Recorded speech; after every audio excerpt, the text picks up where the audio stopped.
everyone. Spooky noises, skeleton bones, crashing lightning. I guess by the time this comes out, that won't make any sense. It's Halloween. You and I are recording on Halloween. Which You said there'd be candy, Jeff. I didn't. I said nothing. You told me there'd be candy. I said I was. You said candy flavored. Take a lick. Ew. Yes. No, I'm leaving. Yeah. So, unfortunately, Halloween this year falls on both a Thursday and it's like 12 degrees or whatever in Texas right now. So It's not that bad. it's cold. It's like 55 degrees. Okay. 55, 12. I'm from Texas. I don't know the difference. Sure. I'm sure somebody in the comment section does, though, to tell me that I wear short sleeves when it's 55. But in any case, I wear my sunglasses at night. Good for you. Yeah. It's time for, I would say it's spooktacular, but it's not really spooktacular. We just got a regular old Rage Like podcast this week. We do have a jam-packed Rage Like podcast this week. Yeah. So we are filled to the brim with not candy corn. Last week, the Rage Like podcast has not been getting very many downvotes. And last week I had about 10 minutes of just bitching about how much I hate candy corn. I love candy corn. Suddenly we got downvotes. I assume that's what it was. Well, I love candy corn, so let's fight. I don't. You can hate candy corn. I don't care. It's just I love it. It means more for me. No, this is the internet. There could be only one. There could be only one opinion on the internet. You either have to love it or you have to hate it. Anyway, I'm Jeff and I hate candy corn. I'm John and I love candy corn. Okay, well, there you go. And John, you just recently, I'm sorry, I feel like I'm all over the place this week. You just got back from the Golden State, right? Yeah, I heard you played WWE 2K20 while I was away, you motherfucker. That's right. That's time. You know what? If there was any other option, trust me. If there was the last thing in the world I wanted. Well, what I think is also funny is it was my copy. Right. So The last it's like I knew. The last thing in the world that I wanted was to have to stumble through WWE 2K on my own. Yeah. If there was anything Especially else, the worst one in like forever. which the thing is, I didn't even know. Like in the second part, Matt and I were just playing versus. We were like, this game seems all right. It seems fun. I get to throw you up against the ropes and do some kind of move on you. Spin around, throw you on the ground. Yeah. Leg locks. Game's fucking garbage. Okay. Well, Like it's okay compared to previous years. Yeah. It's garbage, but for someone who's never played the game before, it's okay. yeah. This is like me having an opinion on Madden. Yeah. I have no idea what the fuck I'm talking about. Yeah. I 100% know that. Well, I tell you what. But yeah, I was in California for an entire week. We have WWE 2K news, but before that, I understand that you went to Star Wars Land. I did a lot of things. Okay. I went to California, and I went to Universal. Uh-huh. I got to ride all the rides. Okay. That was fun. Right on. Didn't go to Halloween Horror Nights because we couldn't. It's too crowded. It was only available on Thursday, Friday, Saturday, and Sunday, and we were leaving Okay. on those days, so couldn't do that. So we went to it early in the week and did normal Universal stuff, which was fun. Then we went to Disney, and we went to the Galaxy's Edge. Yeah. I built the motherfucking lightsaber. Yeah, I built a droid, and a Bjorn, like a baby Bjorn. It's with a backpack, but it has like a zipper so you can actually have the window open so that the droid can look out. Because if you're walking around with the droid in the park and it's turned on, it'll react to not only to locations but to people. Okay, like to people who, like, if an Imperial soldier walks up to you, if depending on your droid. Because you can put a personality chip in the droid. Okay. And there's 3 different types of personality chips. There's Imperial personality chips. Right. There's Rebel personality chips. And then there's Smuggler. Okay. So basically, you got yours. And so when you're wearing them, like if you got the Smuggler chip and you walk over to the Millennium Falcon, like it'll make like happy noises. Okay. And then if you walk over to where the Imperial section of the park is, it'll make like really scared noises. And sometimes, like if a stormtrooper or Kylo Ren or an Imperial officer walks by you, it'll make like scared noises. But Chewbacca will walk up and it'll be like all happy and shit. That's so weird. Yeah. It's so weird. I mean, that's such a Disney thing, but it's weird. It's so cool. I fucking love it. And I know some people are like, $200 is too much for a lightsaber. Look, man, I'm going to say this. One, these lightsabers are totally customizable. Like, I'm actually like really impressed with the quality of them and the customizability of them. You can really make your own lightsaber. And if Not saying you should, but if you were to buy multiple and then you decide you wanted to customize them even more further than they allow you at the park, you could definitely do that. Okay. But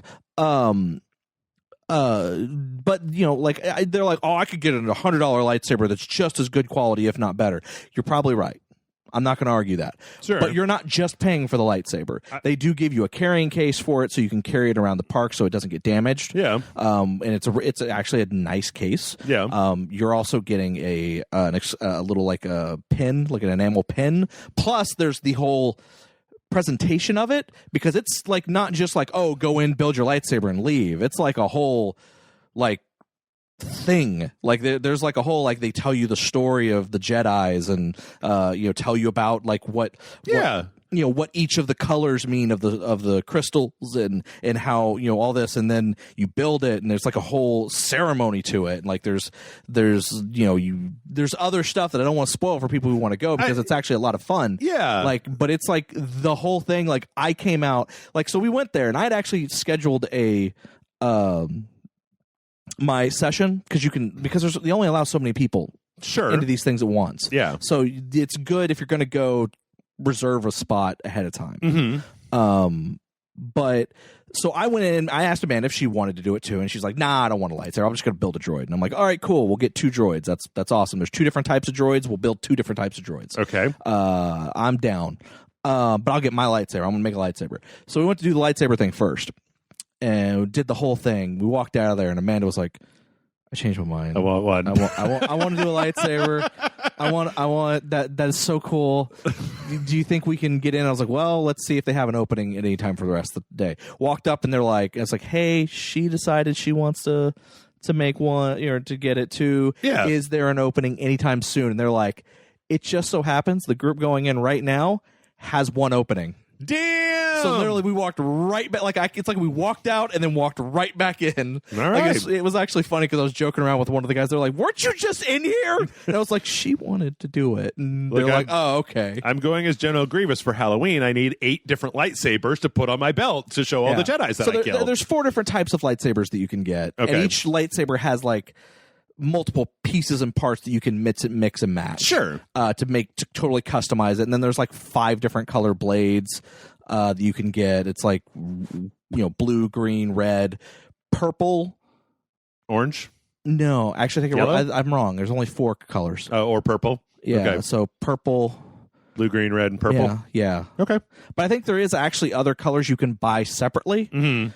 Like you can actually go into like the shop and buy like the Kyber crystals. Okay. And the Kyber crystal, you just put it like your lightsaber is technically capable of doing all the colors, but it chooses what color based on a little crystal that you insert into the center of it. Yeah. And you can go buy other crystals so you can swap out the colors as much as you want. And you can also put those crystals into a holocron, which holocrons are like $100. I didn't get one of these, but like, and then they actually like will do stuff and like tell information. Okay. And so like each crystal has different, like each colored crystal has different types of information. Yeah. And then like there's an even super rare crystal that is randomly found in the red crystal packs. Okay. Which is a dark crystal. It's like an all black crystal, and it's the blade is still red. Right. But it's like and there's apparently like they only put 50 of them out a day. Okay. So you like you've got like a 1 in 50 chance, you know, or you can only get once all 50 have been picked by other people, which there's no way to tell, right? Because they're all wrapped in things, but people have figured out ways to figure out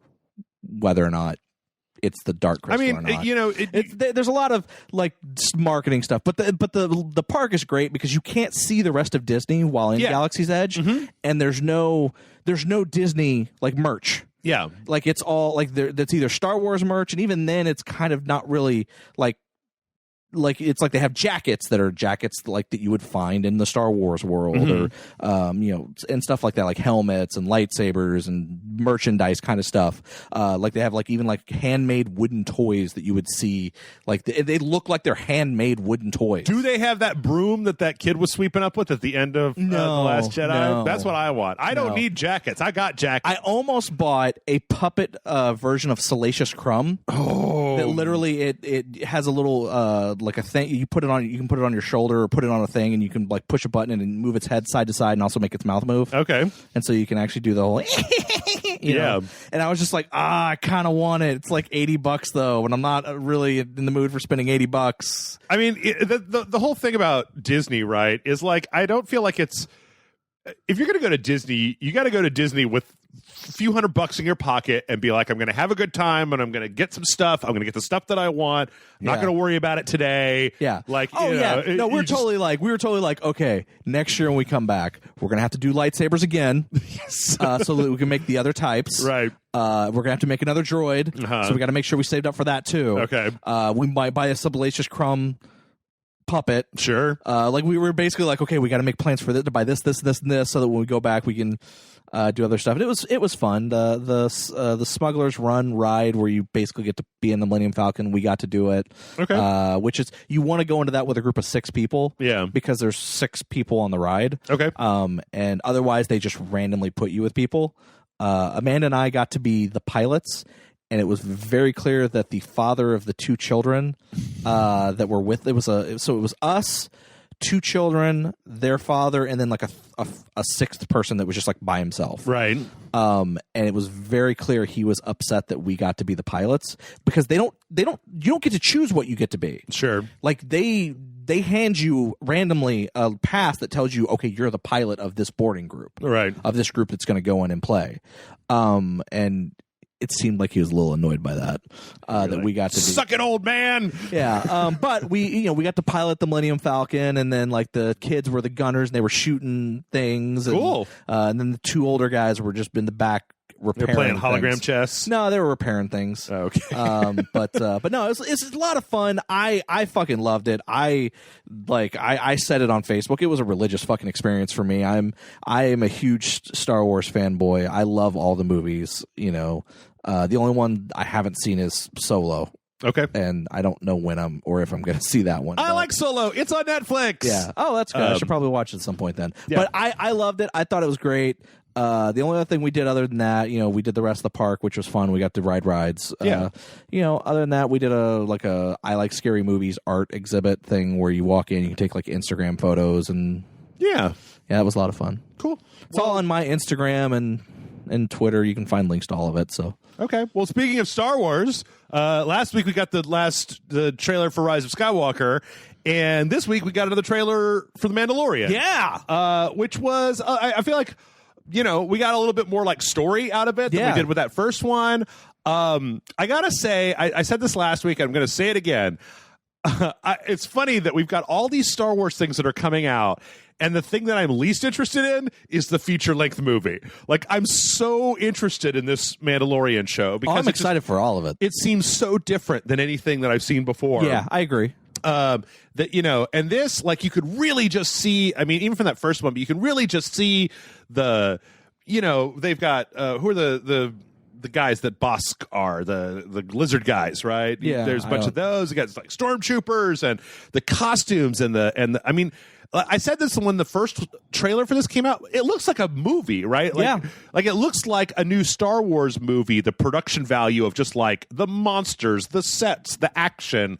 I'm really, really, really, really, really excited for this. And Werner Herzog. And Carl Weathers. Yeah. And directed, that's the thing I keep saying is, oh, yeah, that new Star Wars show with Werner Herzog and Carl Weathers? People be like, what are you talking about? Directed by Jon Favreau. At least showrun. I think the first episode at least is directed by him. Yeah. Because I think other people direct.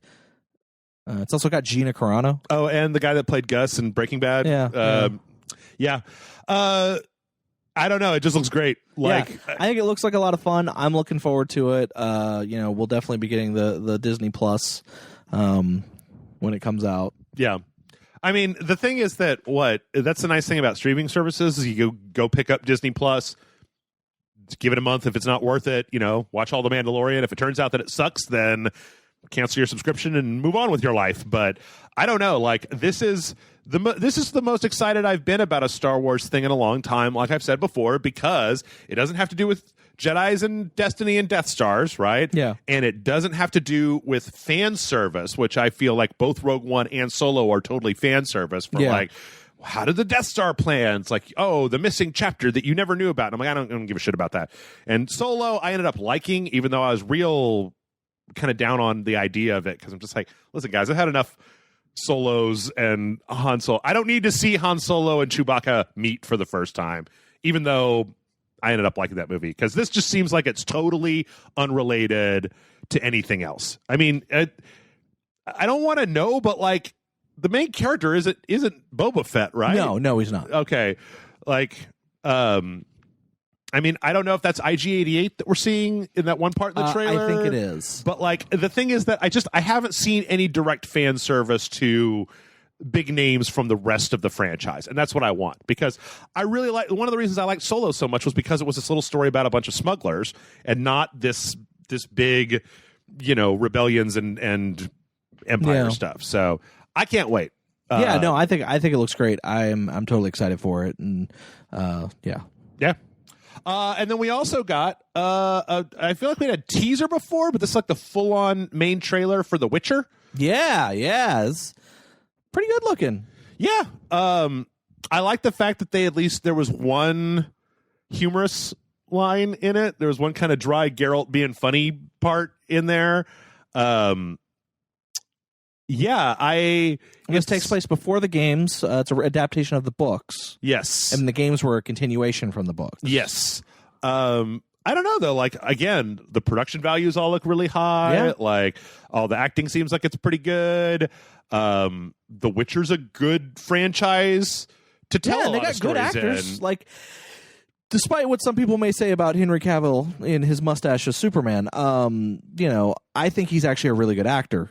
And I think he's a fine actor. I just didn't like the Superman that Henry Cavill played had nothing to do with Henry Cavill. Yeah. It had everything to do with Zack Snyder. Yeah. So I didn't like that Superman because of Zack Snyder. I thought he was great in the Mission Impossible Fallout. Yeah, I thought he was great in that. where he had the mustache. Yeah, the whole reason he had the mustache. Yeah, that really showed him being more like, because in Superman it was very CGI physical, but in that Mission Impossible movie it was just like, he kicking ass in that movie. Yeah. Like that bathroom scene where he's just cocking his fist like he was cocking shotguns. Yeah, man. Even though, did you see Brian Salisbury or something put that on there when he cocks his fist that he's got a watch that disappears? Yeah, because there's some kind of like compositing happening in that shot.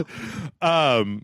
But yeah, this looks really good. I mean, it looks Game of Thrones plus Geralt of Rivia, which one could argue is kind of Game of Thronesy to begin with. Yeah. The style of it looks like, not like close to the game, but not entirely the same. It looks a little darker than the game. Yeah, I mean, it looks like it's coming. They're both cribbing from the same source material. Yeah. Like it looks different enough that it's not what's in the game, but it's similar enough that it's clear they're both based on the same thing. Yep. And, for anybody, I remember, when this was first announced and everybody was like, Henry Cavill is Geralt of Rivia. Those first photos that came out, everybody was like, he looks stupid. I think he looks fine. I mean, I think he looks fine as Geralt here. So, and, some people don't like it that I'm not that I don't do that internet thing. But like, I'm gonna just keep saying this. This is my new mantra in life, man. This shit's coming to Netflix on December 20th, right? Watch an episode, and if you don't like it, then you can just stop watching it, right? Yeah. Like, don't hate watch the entire series if you just get mad at it. Like, I hate watched all of Iron Fist. I will hate watch this too. Man, I hate watched 3 seasons of Iron Fist. There were 3 seasons of Iron Fist? I thought there were 3 seasons. Were there only 2? There were 2 seasons of Iron... No, I'm joking. I knew there were. Were there 3 or 2? I thought there were 2. Were there only 2? Okay. 2 actually I thought wasn't that bad because it was shorter. Yeah, because the only ones that had 3 were Daredevil, Luke Cage, and Jessica Jones. Okay. In any case, though, I mean, like I've always said, a lot of this comes down to the fact that like I have Netflix, right? Yeah. So there's no harm in booting this up and seeing if I like it, And if I like it, great. And if I don't like it, well, that's fine too. So. But I don't know. I still think it looks really good. Yeah, no, I'm totally. We'll just see. Like, I'm not even a huge fan of The Witcher. I mean, I never hated the games. I just never really got into them. But I'm looking at this going, this looks kind of interesting. Well, and also there's the possibility that you might be able to finish watching The Witcher in I don't know if I have that kind of time, Joe. 8 or 9 hours instead of playing The Witcher that takes like 75 to 90 hours, depending. I don't know if I have that time. You don't know if you have 8 or 9 hours? No, I don't have 8 hours for anything. You still got to finish. Wait, have you beaten Control yet? No. Why not? You're not under any artificial constraints. I was out of town, right? And since I've been back, a lot of shit has happened. You told me you were playing WWE 2K20. I played it one day. Okay. One day. You could have been playing Control this whole time. I played it for like 3 hours and got fed up with it and almost threw my controller against the wall. Wow. Controller throws. And then my console, my PS4 stopped booting up again. And I was like, I blame 2K20. That's right. And then it started working again, and then I was like, okay, well, I still blame 2K20. No, you blame Control for it working again. Yeah. Because Control's such a good game that it's making your PlayStation work, and then every time you boot up WWE, it's such a bad game that it's murdering your poor PlayStation, just squeezing the life out of it. Well, speaking of being upset and mad about video games, sure. So last week, Modern Warfare came out, and the critical reception for it has been pretty good, but there has been a kind of strange backlash. Oh. So this is going to take a little bit of explaining.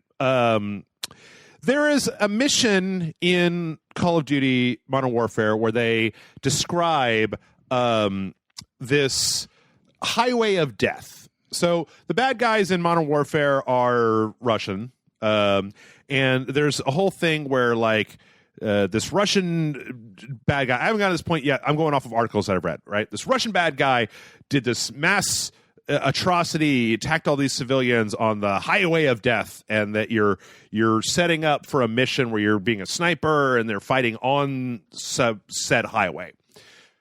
So, and I'm not a history scholar, so I'm just going to say what I've read on the internet.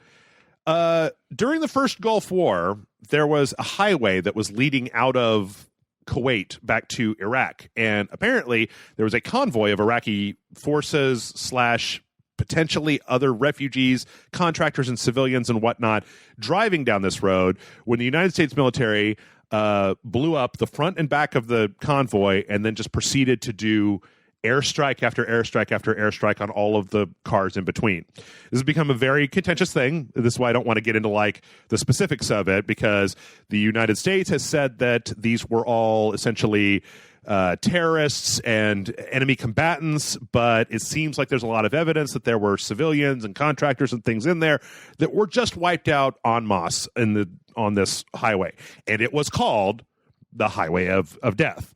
So there's this thing happening in this game where they're using this term that refers to something that actually happened, that the United States military did, that is potentially I don't really know. I'm just going off of like Wikipedia articles and reading stuff. That is potentially a very bad thing, potentially an atrocity that the United States military did, and then using that same terminology to describe an atrocity that a Russian general did in the game. So Russian Call of Duty players are not happy about this. They see it as basically taking something really bad that happened that the Americans did and then putting the blame for that through this game onto Russians instead. Mm-hmm. I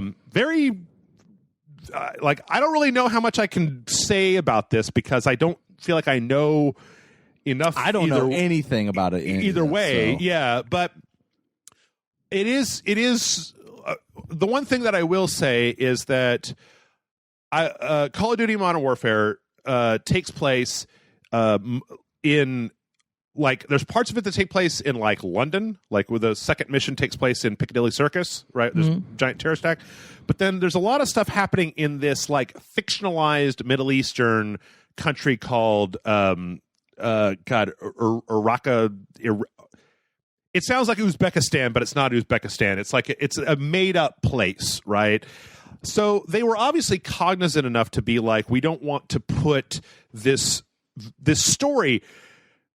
Okay, I only played the first 3 or 4 missions, but ostensibly the story is about a United States CIA operative hooking up with a set of Middle Eastern freedom fighters to fight Russian soldiers in this Middle Eastern country. Mm-hmm.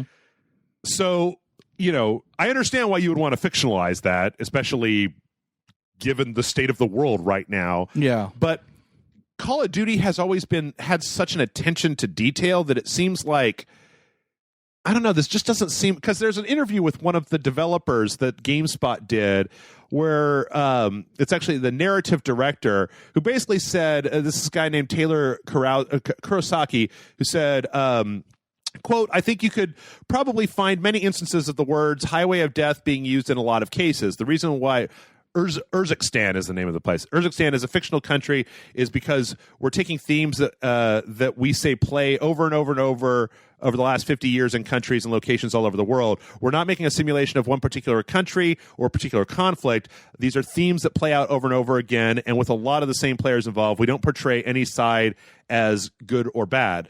Now, to me, it seems like if you're trying to do that thing where you're distancing yourself from trying to portray actual things that are happening in the world, or that you're trying to generalize it enough, that you would not name a thing after a real. You could call it the path of destruction, right? You don't have to call it the same thing. You could rename it. You could recontextualize it. It just seems like a bit of a slip if you're trying to make this a more generalized thing and you're not trying to say anything. But then I feel like that gets down to a lot of the stuff that we see with like Ubisoft and like the Division 2 and like using very like real world politically charged kind of imagery, but then not actually saying anything about it. Yeah. I don't know. It's a strange thing. And what it has led to is that on Metacritic right now, the user score for Call of Duty Modern Warfare is 2.5. Wow. Yep. Like the critical score is 85, but it is basically being review bombed by people saying that it is anti-Russian propaganda, that the Russians are nothing but bad guys. And it's strange because last week we had a story where Sony pulled Call of Duty Modern Warfare off of the PlayStation Store in Russia only and refunded all pre-orders. And I'm wondering if they got a chance at some point to look at it and decided, hey, we don't want to be upsetting the people that we're marketing to that live in Russia. And it's got me thinking a lot about it, because I almost think that it would be because the Russians were the bad guys in all of Modern Warfare series, right? I mean, like Modern Warfare. I mean, the whole infamous no Russian. Right. Yeah. I mean, that was like a splinter group. Yeah. But I think the difference here is that one, this is actual Russian military forces, I believe.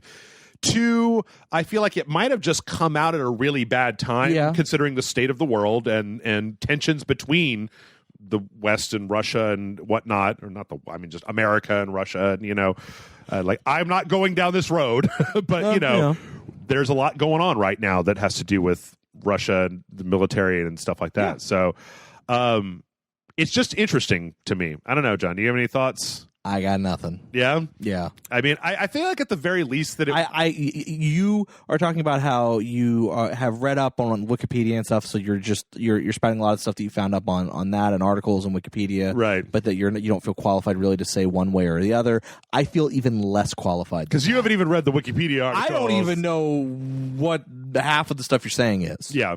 Like, I get it. Like, I understand it. You're explaining it to me in a way that I totally understand. I actually am curious about it, and I will probably go home and read about it and whatever. Yeah. But I don't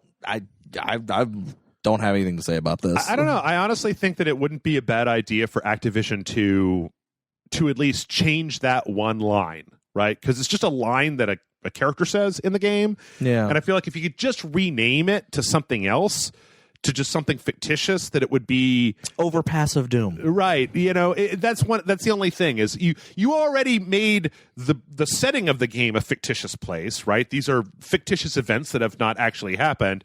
So why did you name this after something for reals? And I could imagine that if it was done like if Highway of Death is something that I feel like if you were a writer, you might be able to come up with on your own. Maybe you saw it. Maybe it's crypto memory, right? Maybe you came up with it. The fact, though, that they're kind of like doubling down behind it and saying well, no, we made this choice even though we knew this happened. It just seems like a bad call. Like, why stick to your guns on that unless you're actually trying to say something? And if you're trying to say something, what are you trying to say? Yeah. I don't get it. So anyway, that is Call of Duty, because, God forbid that the Call of Duty launch went great.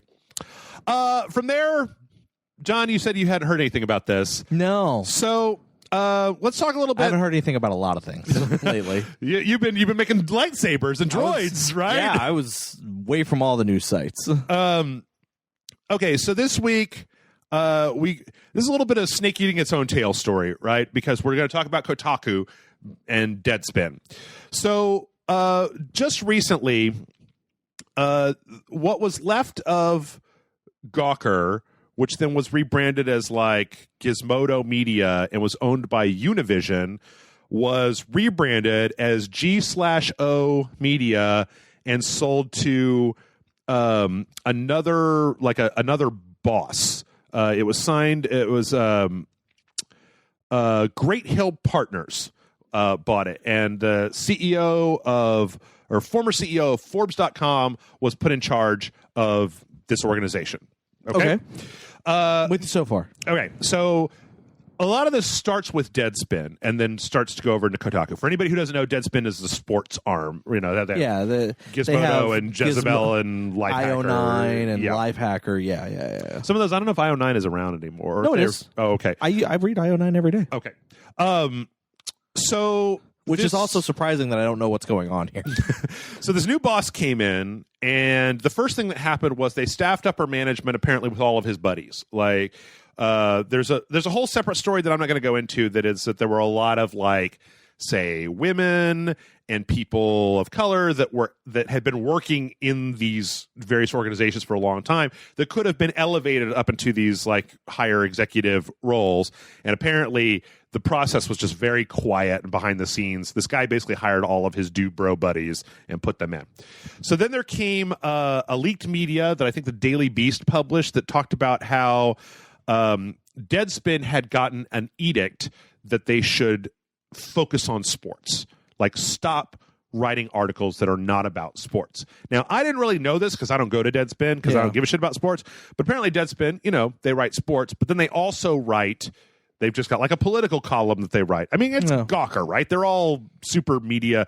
You read Kotaku and it's like 5 snacks from, Osaka that you can't get anywhere else. And like, here's Steven Totillo's iPod that's playing right now. And it's like, all right, whatever. This doesn't have anything to do with video games. So in any case, this edict came down along with a change where they added a bunch of auto-playing ads with the sound turned on. Oh, okay. I do know that. Yes. I know Kotaku came out very publicly and were like, we're against it, and we're trying to figure out a way to fix it. Yes. So the timeline on the story is pretty easy, right? Both Kotaku and Deadspin put up an article that was written kind of collectively by all the editors saying, we didn't do this. If you don't like this, here is the email to our corporate overlords. Go talk to them. Like, we don't have a choice in this. This was done without our input. We don't like it either. Well, that article got taken down real quick. Okay. Because the corporate overlords didn't want to hear that. Now, it's interesting because there's a little bit of a sidebar here. When you talk about, I feel like a lot of people are going to hear this story and they're going to say, okay, so this guy comes in and he says to Deadspin, you should just be writing sports stories. Gizmodo and these websites have kind of not been good money makers. They've kind of been losing money for a long time now. So he wants them not wasting their time on politics, right? He wants them to just write about sports. It's a sports website. Why don't you just write about sports?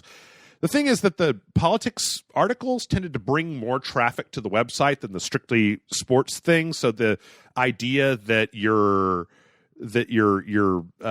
traffic would be higher if you just stuck to sports as opposed to writing political articles and stuff like that as well doesn't really hold up, considering that some of those are the most popular things.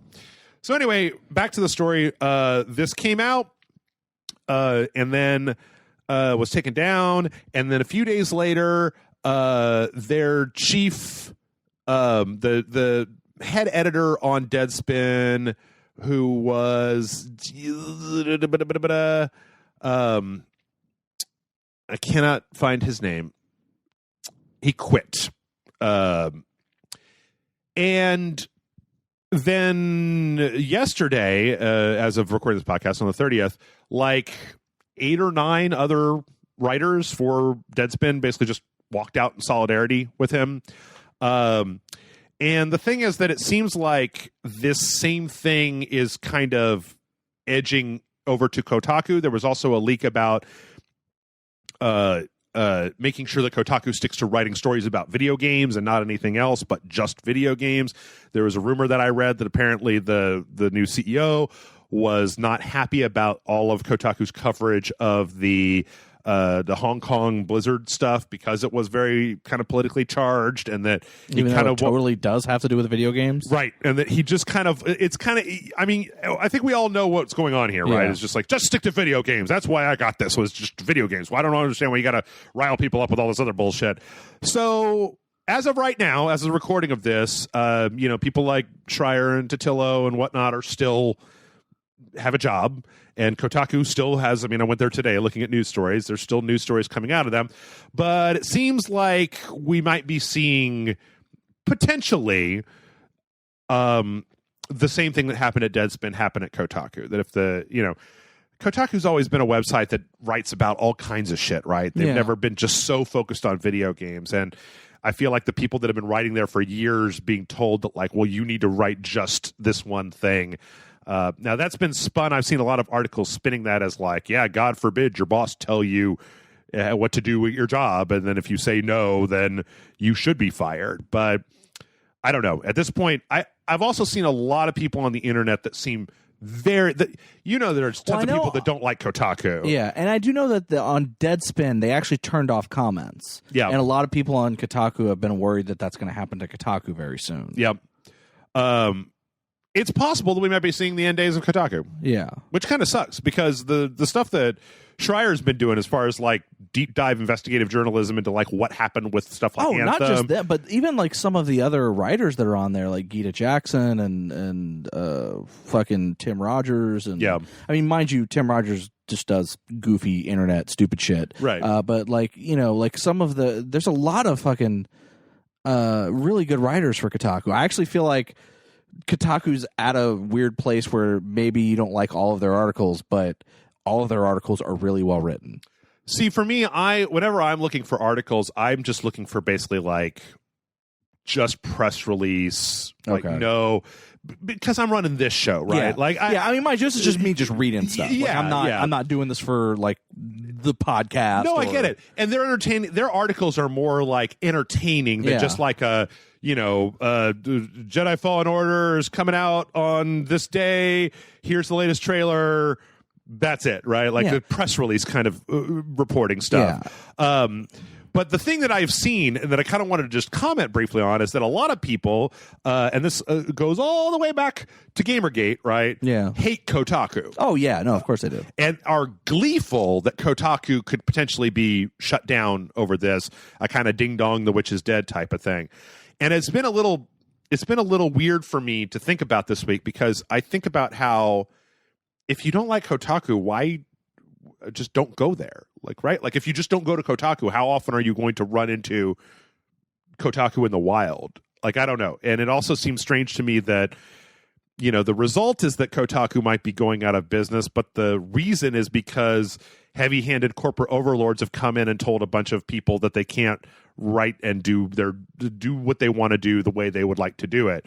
And I don't feel like that sets a good precedent. Like, if you don't like Kotaku, what if the same thing happened to a website that you did like? They got bought by some investment capital firm, and everybody was told that they couldn't write the content that you've been going to that website to see. Like, I think that you might not like Kotaku, but that what's happening is a little bit above that, above just like, I don't like Kotaku.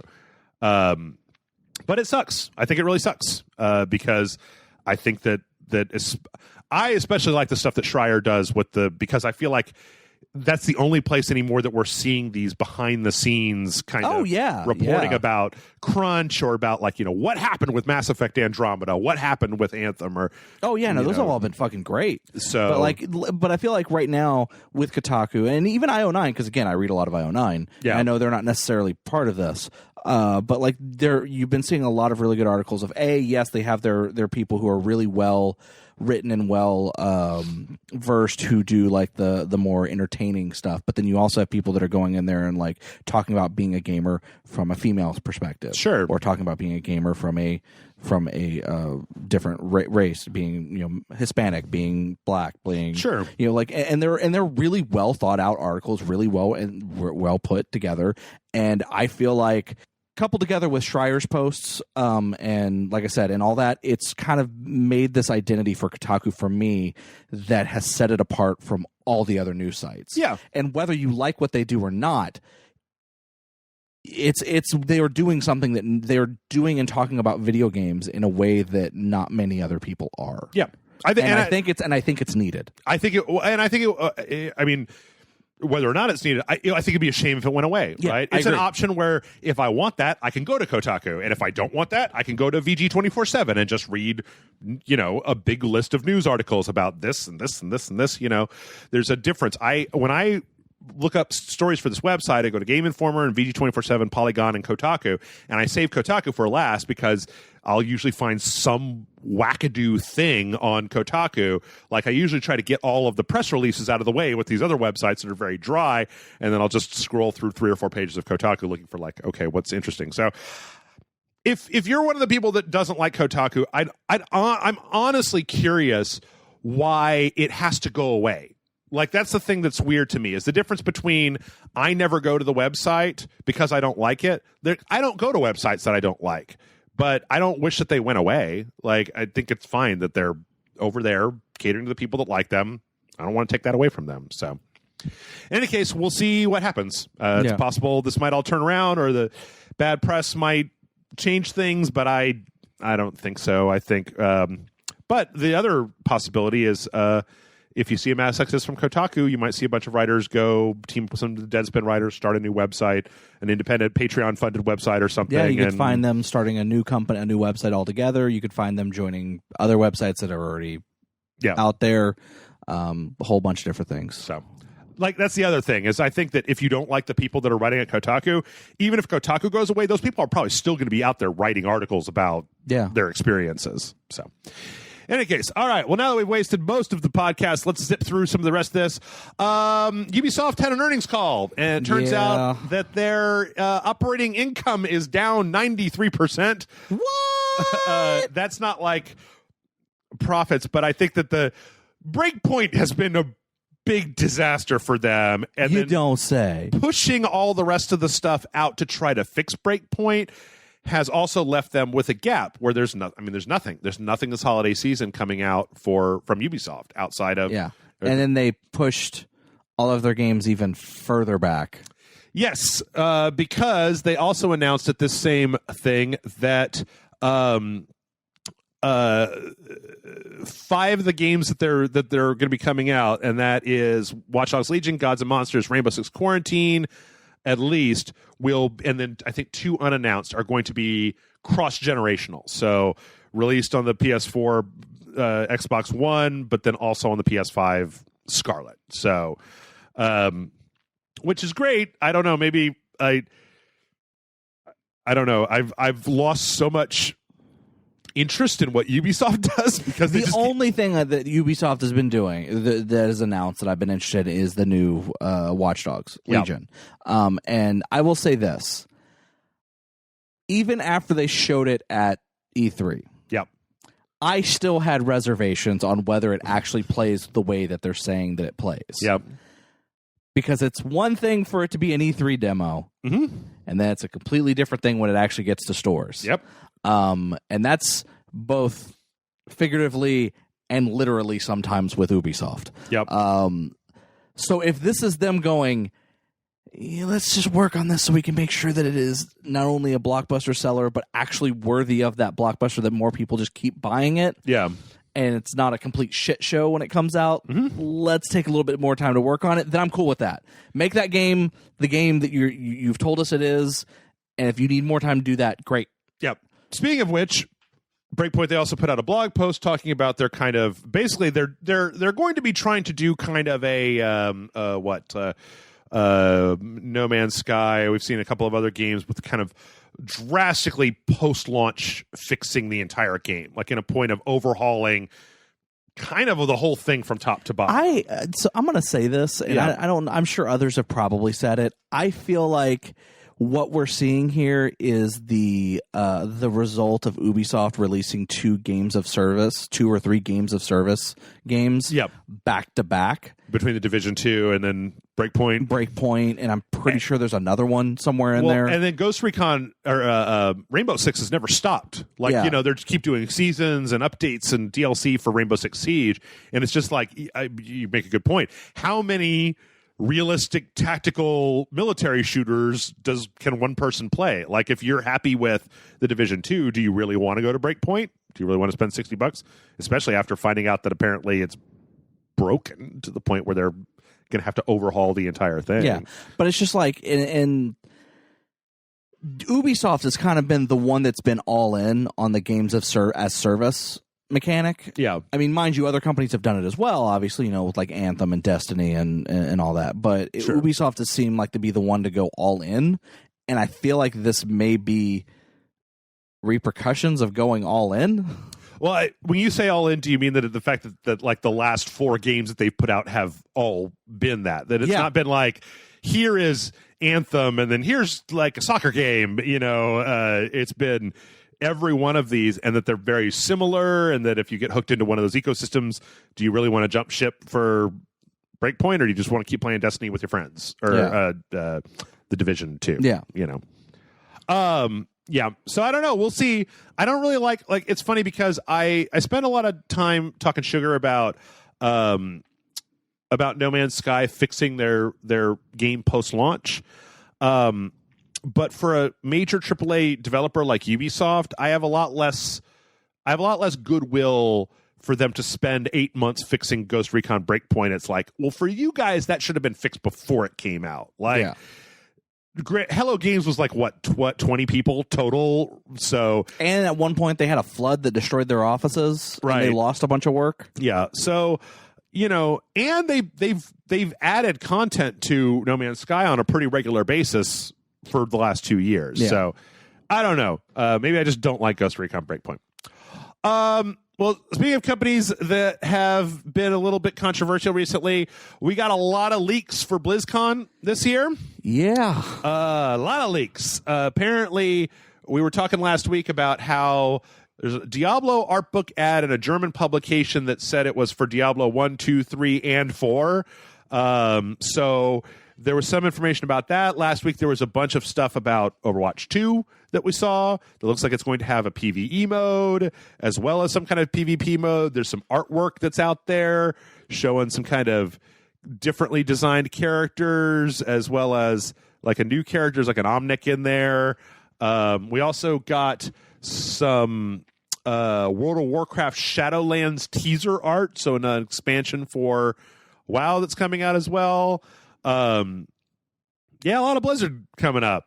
Yeah. I feel like Blizzard is really trying real hard to just be like, oh, guys, are you mad at us? Oh, we're sorry. Here's Overwatch 2 and Diablo 4 and a World of Warcraft expansion. And I don't know. Hearthstone. What's Hearthstone? How about Overwatch 2? Look.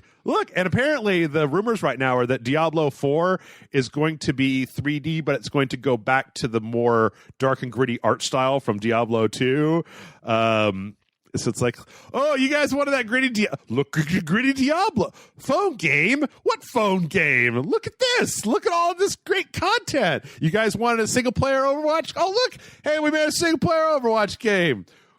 What? China? I don't know anything about that. Look at all these games that we got going on. Because of the wonderful things he does. You know as well as I do, John, that I don't feel like Blizzard has a con and announces like 3 new main entry titles, like I feel like they do one thing a year, right? That if they were going to be announcing Overwatch 2, that we wouldn't see Diablo 4 and vice versa. Yeah. They wouldn't stack those two up against each other. Like we may see one of those and then also Warcraft Shadowlands, but that we wouldn't be seeing multiple main entry game announcements at the same thing, unless it was like, look over here, look at this hand, look, you guys like Diablo, right? And then you just have to worry about whether it's like, if they're like, hey, we're announcing that we're working on it. Yes. It'll be available soon.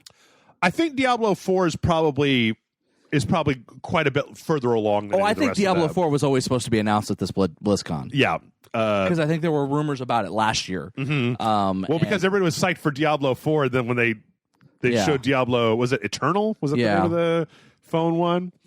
Apparently, though, the other thing is that Lilith, who was like a sub character in Diablo 2, is apparently set to be the big bad in Diablo 4. Yeah. I'm going to say what I said before. I honestly think that if you disagree with Blizzard's stance, that you should not play their games. But that's going to have to be up to each individual person.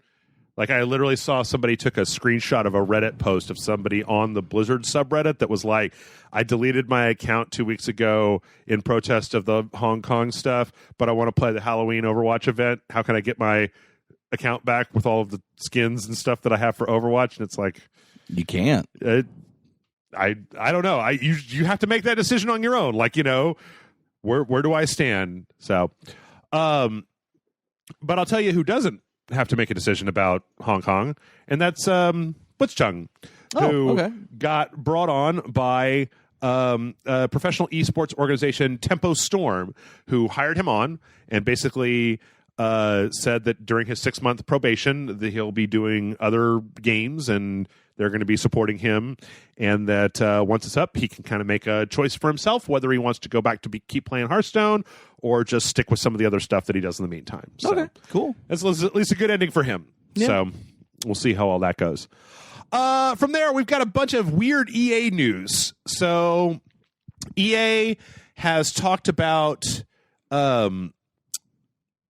fiscal year 2021.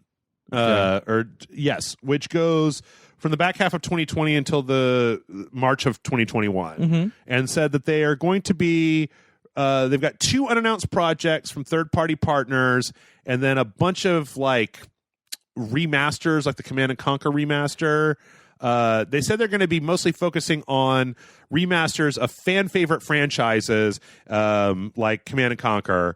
So it kind of seems like EA might have hit it seems like they're kind of going into like a holding pattern, right? Because Battlefield is kind of just generating money based on loot boxes, and Apex Legends is generating money based on loot boxes, and they can, throw out some Sims 4 packs over the course of that, and then resell remasters of old EA games. It seems like they're kind of doing that. Like I said, they do have 2 unannounced projects from third-party developers, but I bet that's like stuff like Unravel 3 and stuff like that. The smaller stuff, smaller that isn't companies. So, which is a little bit of a shame because EA's got a lot of properties and they just seem allergic to making games. But that also is going to be after the big launch of Jedi Fallen Order. Yes. Which we got we got a launch trailer for. John, I've actually been waiting for you to come back to ask you this question because we are like 2 weeks away from Jedi Fallen Order, and you were convinced that this game was maybe going to get pushed back, right? Around E3, I feel like. I was waiting for it. It has not been pushed back. I think it got pushed forward it got pushed forward a week. Did it? At one point? I don't remember.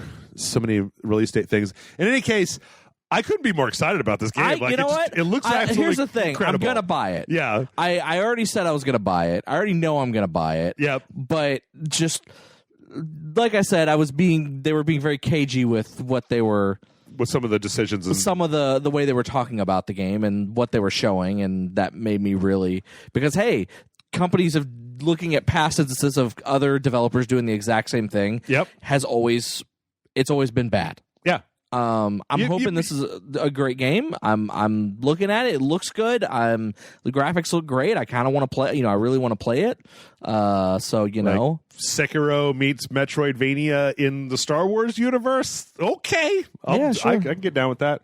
Yeah, I think it looks absolutely incredible. And John, you say you're going to buy it. Turns out that you will be able to buy it on Steam for the PC, because EA's kind of coming back to Steam. Now, apparently it's this weird thing where you've got to have like Origin installed, but you can still buy the games and play them through Steam. So you basically, Origin is they're kind of making it like a Uplay thing, so it's got like kind of overlay with it, but they're bringing it back. So in response to this, did you see what Devolver Digital did? No. They put a post on Twitter saying that they're also coming back to Steam. Oh. And they're having a huge sale for it, and they put a bunch of their games on sale. All right. And then people were like, did you leave Steam? And they're like, yeah, we left, and then like an hour later we came back. Yeah, so apparently there's also going to be support for more stuff, like Sims 4 and Unravel are going to be coming onto Steam. And then later next year, Apex Legends and FIFA and Battlefield are all going to be coming onto Steam. So for all the Steam people out there, hey, there you go. You don't have to have another app. Well, I guess you still have to have Origin installed, but you don't have to open it, I guess. Actually, no, that was confirmed because one of the Respawn devs said that you can launch the games directly into Steam without ever opening Origin. Yeah. So cool. Maybe I have Origin installed on my computer. I haven't opened it in a year. Oh yeah, same here. I don't have any idea. Yeah. So speaking of Steam, Steam has this new kind of strange initiative that they're doing, where apparently they're going to be like nudging people who have done game reviews to re-review their games after they've played them for a certain amount of time. So like if you bought a game and then you had 2 hours of gameplay time on your Steam library and you said the thumbs down, not 60 frames per second, boo. And then Steam notices that you've played 400 hours of said game, that they'll be like, hey, you want to change your review at all? You want to change that? Because apparently that I don't know. I actually think that's a really good policy. Yeah. I think that Steam reviews are garbage, and anything that they can do to fix them. Though I will say it would be weird if I gave a game a thumbs up and said it was great, and then like played for like 100 hours, and then they're like, "Hey, you want to review this game again?" No. Actually, in the article for this that was on Kotaku, there was a thing where apparently some indie devs have talked about people who have played their games, given it a thumbs up, played it for 200 hours, and then come back and change their review to a thumbs down and be like, I'm tired of this game. It's boring and stale now. And it's like, but you get 200 hours out of it. Like, no game continues to be good. Yeah. So yeah, that's happening. I feel like Steam also rolled out that library update this week. Yeah. So that's pretty cool as well. Steam's another thing I haven't opened up in like months. Yeah. Well, what about the Epic Game Store? Have you opened that up? I don't even have an Epic Game Store account. Okay. And that's not a stance. That's not... you heard it. John's boycotting the Epic Game Store. I don't... I went back to my not playing PC games. Yeah. I just don't play games on PC anymore. Well, Epic Game Store apparently did an update, and I actually... this one's pretty good. Like, if you go to the... Well, look... It's something that should have been done a long time ago, like everything is going to be. Do they have Epic a cart? Game Store. They don't have a cart. They're still working on wish lists. The main thing right now is just that they've redone the main webpage so that it's easier to navigate. No. Instead of being this weird full page of huge thumbnails that load in slowly, you just get like a grid, basically. Oh, okay. Well, and not just that, but there's also this browse feature that apparently you can just pick, puzzle and just see all the puzzle games that are on there. Apparently they're getting close to a wish list. But things are looking a little bit better. Okay. I still am going to say, I think that it's fucking ludicrous they don't have a shopping cart. There are enough games on there that they need a shopping cart. Not to be outdone with a platform news, let's talk about Microsoft. Microsoft is doing a thing. I actually forgot that this was a thing, but they're bringing back their all access plan. Yeah, this is weird to me. So this was last up in, when was it? Summer of 2018, where you can get a console without buying it. It's a rent-to-own program, essentially, where you can pay Microsoft a certain... So it's $20 a month. Well, it's 25 or 30 for the... I think it's 30 for the X. I think it's 25 for an Xbox One. I think it's 20 for the S discless and 25 for the S. Okay. But basically what happens is you sign up for this plan with Microsoft where you get an Xbox, say, One X. You pay them $30 a month. You get 24 months of Game Pass, and that's it. You give them $30 every month for the console, and at the end of it, you keep the console. You've paid it off essentially in installments. We must have talked about it when this first was announced, but with Game Pass, I know this is it, folks. This is the part of the podcast where we talk about Game Pass and how awesome it is. With Game Pass, though, I can be like, wow, $30 a month for an Xbox One X with Game Pass. If you didn't have the money to buy an Xbox One X, that's a hell of a deal, right? Yeah, that's a very good deal. I think that's what it is. I'm pretty sure that's what it is. Because, and I'm sure you're going to talk about it here in a second, so I'll let you talk about it. But there's even a deal if you're signing up now. Yes. Yeah, where you can then upgrade to Scarlet next year. If you maintain 12 uninterrupted months of this, then you with can... the Xbox One X. With the One X, yes. Because with the Xbox One S, it's 24 months. Yeah, well, I think it was 18 months with all of them. Yeah. But then they shortened it to 12, that if you sign up now, holiday next year is when Scarlet comes out, so you can basically have this for a year and then just trade up to Scarlet, and they'll just send you the new console. Now, in America, this is happening through Amazon. It's happening through different retailers in different countries because it's in like Australia and the UK as well. But this is a really fascinating thing. Like, you know what? I could honestly say that $30 a month is not. It ain't nothing, right? But it's not exactly like a big commitment, right? You can just be like, okay, I'm going to get... Because you're not buying games. You're going to be using... The idea behind it is that you're just going to be using the Game Pass games. Right.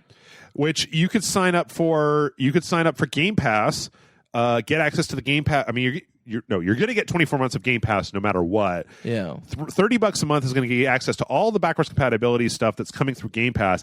And you know what? You could do it for 2 months, like the cost of one game, and be like, nah, this wasn't for me. I'm just not playing it enough. And then just stop. Or you could keep going. Or you could like get that and then get the Jedi Fallen Order, right? For your Xbox One X and play that and see how it goes. It's kind of a hell of a deal. Like, the thing is that I think when it came out last year was when Game Pass was still just like only Microsoft stuff. There wasn't as many other things on Game Pass. So I don't think it was as much of a deal. But like, again, not to be a broken record, After Party came out this week on Game Pass. The Outer Worlds is on Game Pass. Felix the Reaper was on Game Pass. Like, Game Pass, and not just that, but there's all the previous games that are out that are on Game Pass. Like, there's a lot. Like, I was looking back, Michael and Matt and I talked. We went to this Halloween thing and talked about games, and the game that Matt wanted to talk about was RE4, and I was like, oh, RE4 is on Game Pass. I'm going to download that and play it for a little while. It's just, there's so many games there. Like, it's not everything, but it's such a good head start, right? Like, it's get this thing, plug it in, and you're already off to the races. Yeah. You've already got half a game library just to start with and see where you can go from there. So it's actually kind of funny because I kind of wish that I hadn't gotten an Xbox One X, because I feel like this might have been a better path to get to the Scarlet instead of... Because I can't do this. I've already got an Xbox One X. I'm not going to pay $30 a month for another Xbox One X. But that would be... you could. But I could. I guess I could just, just be an adult, save $30 a month for 12 months, and then just buy an Xbox Scarlet. But, in any case, so let's see. We got that. And from there, we have some WWE 2K20 news. Apparently WWE 2K20 they're getting ready to do a patch in the next couple weeks. Yeah, they're like, hey, we hear you, and we're listening to your complaints, and we realize we released a broken fucking game, and we're going to patch it. Yes. It's sometime within the next 2 weeks. Do you think, I want you to, I mean, Ukes isn't doing it this time, right? Do you think that you'll get a similar thing to Breakpoint where they try to patch it until it's actually a good game? You think they'll just abandon it at a certain point? What they'll do is they'll do patches for as long as they've got DLC coming up. Right. Because they do have tons of DLC. But when they release that last DLC package, they will abandon it. Because they have to start working on 21, right? Yeah. So it's and that's how they are every year. They abandon it as soon as the last DLC comes out. It's abandoned. Okay. Like in previous years, you're lucky if you even got anything other than just the DLC. Yeah. Like a patch or anything is like would have been a surprise. Is actually a surprise, but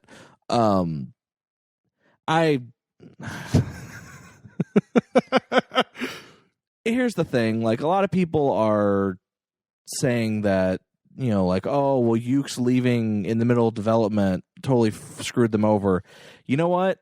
I've actually been doing a lot of reading a lot of stuff from people who work on 2K20. It kind of seems from the beginning Ukes wasn't working on it, and that Ukes was only there in an advisory capacity to help them transition, like this game, like in making this game. It wasn't a situation of Ukes going, "Hey, we've decided we're not going to work on these games anymore. Peace out." It was a thing of like, "Hey, before the next game gets started, we're out, but we'll stay on and help out so that you know how to use the engine." Okay. And this was the first outing of this group, like 100% them. It's not good. Yeah. It's apparently not good. Well, you know what? It's so not good that that's two other stories I've got for it. One, apparently Sony is actually issuing refunds because it's so broken. Oh, yeah. No, I saw a screenshot that someone posted that said, hey, I bought WWE 2K20. I want a refund. And the Sony rep said, yeah, we've been getting that a lot. Hold on, I'll get you your refund. Normally, when you contact Sony for a refund, they don't do it. Fight you. Yep. They ask you what the issue is. They want a long description. They want answers to every little thing that you've done to try to troubleshoot your problem, your issue with it. Even if it's a thing where you're just like, I don't like the game. They're like, no, that is not a good enough reason. Here, they didn't even fight the guy. They were like, nah, it's cool. We'll get you your money back. Yeah. And not just that, but there's also a website called OpenCritic where it lines stuff up. And this is the funniest thing of all time is that OpenCritic has a thing where you review a thing, and then if you recommend it to other people, there's a percentage, right, of the number of people that have reviewed the thing, and then the number of people that recommended it. There was a bug on the website where if it was a 0. If nobody recommended it, it would just put a question mark % instead of 0%. And they had never seen that until WWE 2K20, where there was a 0 recommendation. Yeah, and they put out a tweet going, well, I guess they did that right. Yes. All right, let's zippity-doo-dah through here. Hey, Death Stranding is coming to the PC next summer. Hey! So... PC people, good on you. Yep. Though, didn't I hear something about that it's only coming to or possibly going to be Epic Game Store exclusive or something? Or was that just wild speculation? I think that was wild speculation. I don't know. The official tweet didn't say anything. I haven't been able to dig anything up. It was just one of the stories that I found. Okay. So... and then let's take a look at some trailers. John can look away at the 7-minute launch trailer for Death Stranding that has a bunch of stuff in it. I got my eyes covered. I'm not going to play it. I've already look. I'm already hyped. I was as excited as I possibly could be for a Death Stranding. I actually think that Death Stranding might psychologically help me, and I know that that's not that's not a fair thing to put on a video game, but this whole idea of connection in a world where you feel adrift and you're alone and stuff. And I'm like, 2019's been kind of a bad year psychologically for Jeff. And I'm like, wouldn't it be weird if the thing that really got me moving again was this Hideo Kojima game? This trailer looks amazing, just like all the rest of them. There's a lot of interesting stuff going on in here. I feel like you were talking about how people were like, it's full of spoilers. And I was like, but is it? But is it? I mean, there's stuff in there. And I feel like to a lot of people, spoilers means I think I understand the plot of this video game. They're like, that's a spoiler. And it's like, well, but you know what, guys? don't ever underestimate the ability of Kojima to, at the end of Act 2, just like make it into a different video game. The man has spun this shit so many different times that like I'll believe it when I see it. I'll believe when I see it. This is the man that, and we talked about this a little bit. This is a man who released a trailer for Metal Gear Solid 2 before the game came out that had no hint of Raiden in it. And it was just Snake in places that you could only play as Raiden. There was parts of the Metal Gear Solid 2. I mean, I've watched it a bunch of times. I haven't gone back and watched it. Correct me if I'm wrong. I don't think the Metal Gear Solid 2 trailer showed the big shell at all. No, it didn't. Which is like most of the game. Yeah. The tanker is like the first hour of the game. Yeah. And then the rest of the game takes place somewhere completely different. Yeah. So. But no, it's like this is a man who and then you play Metal Gear Solid 2 and then boom, you're a completely different character for the rest of the game. This is a man that released a trailer for a game under a different company name that people went, wait, that looks like it's a Metal Gear Solid game. And then people were like, I think you're crazy. And they're like, no, look, if you line up the title for Metal Gear Solid and then fit it into these spaces in the title for the Phantom Pain, it fits perfectly. It's clearly a Metal Gear Solid game. Yep. And people still were like, we think you're crazy. And then it turned out it was a fucking Metal Gear Solid game. Yep. I a lot of times when I hear this stuff, especially nowadays on the internet, I'm at 40, I am a game old man, right? I'm a super gaming old man. I'm old man from Metal Gear Solid 2. Is that I feel like it's like, all right, there, Slick, you've got it all figured out. That's cool. Let's just wait for the game to come out, and then we'll find out who's got what figured out. In any case, I couldn't be more excited. I couldn't be more excited for this game. Yeah, I'm looking forward to it. I'm looking forward to both it and the Star Wars Last Order, or whatever you want to call it. Jedi Fallen Order. Fallen Order. Yeah. I don't know when I'm going to have the time to play all these fucking games. Yeah, not to mention, I mean, doesn't Pokemon still come out this year? Yep. So, like, it's November, bitch. Also, today is the 31st of October. I just bought 2 fucking copies of Luigi's Mansion 3. I still got to play Luigi's Mansion 3. I got to get my Luigi on. Medieval came out. I was never really a fan of that franchise. So. We're going to skip some of these. Red Dead Redemption 2 got a PC launch trailer because it's coming out pretty soon. This is November, 3rd or something like that? Yeah. Weird that it shows some parts of the game that are spoilers. Yeah. But you know what? It's a Rockstar trailer. They put out so many trailers recently that I feel like they're not quite as special anymore. It's like voiceover from the characters, really nice 4K screen captures of the game running, and Red Dead Redemption 2. You played it, or if you haven't played it, good luck. I hope you like Red Dead Redemption 2. I liked it. We also found out that Alien Isolation is coming to the Nintendo Switch. Yeah, including all the DLC. This year.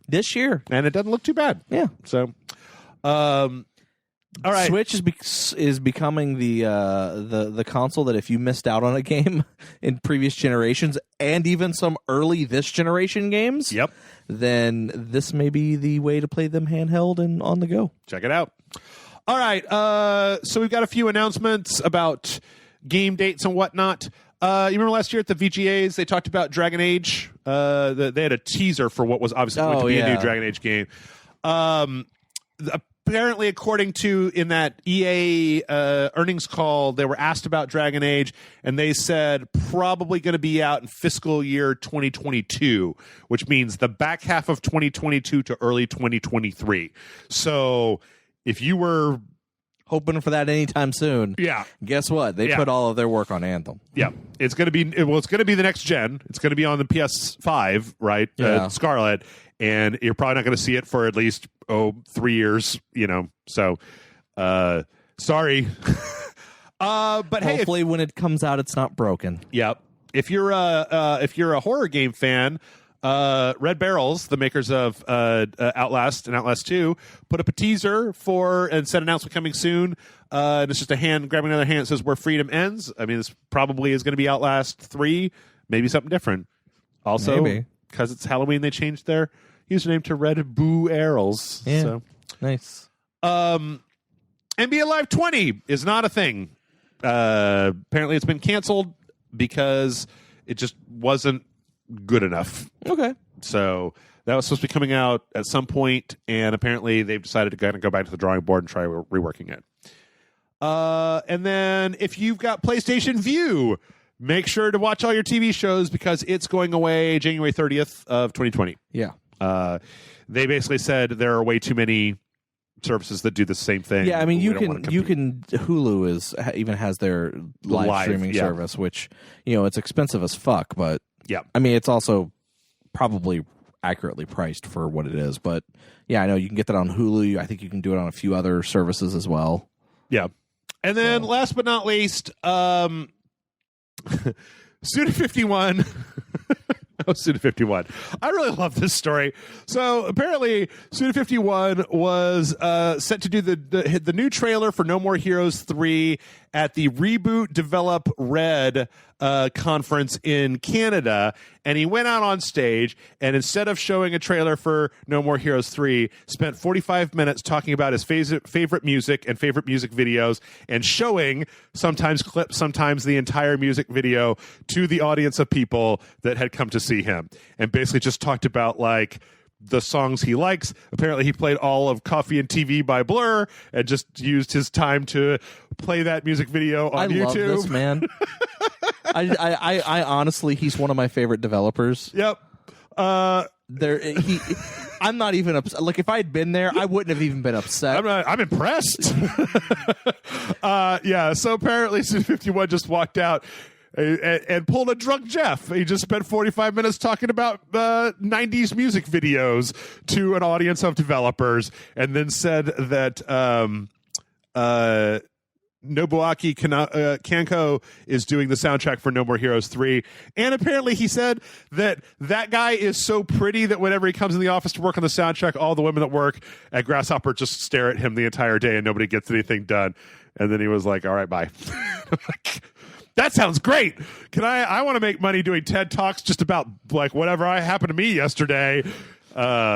Jeff wants drunk Jeff to get paid. That's right. I want drunk Jeff to get paid. So with that, we're winning a little bit over time. We're going to take a break. When we come back, we're going to do some questions. So everybody stick around, and we'll see you in just a minute.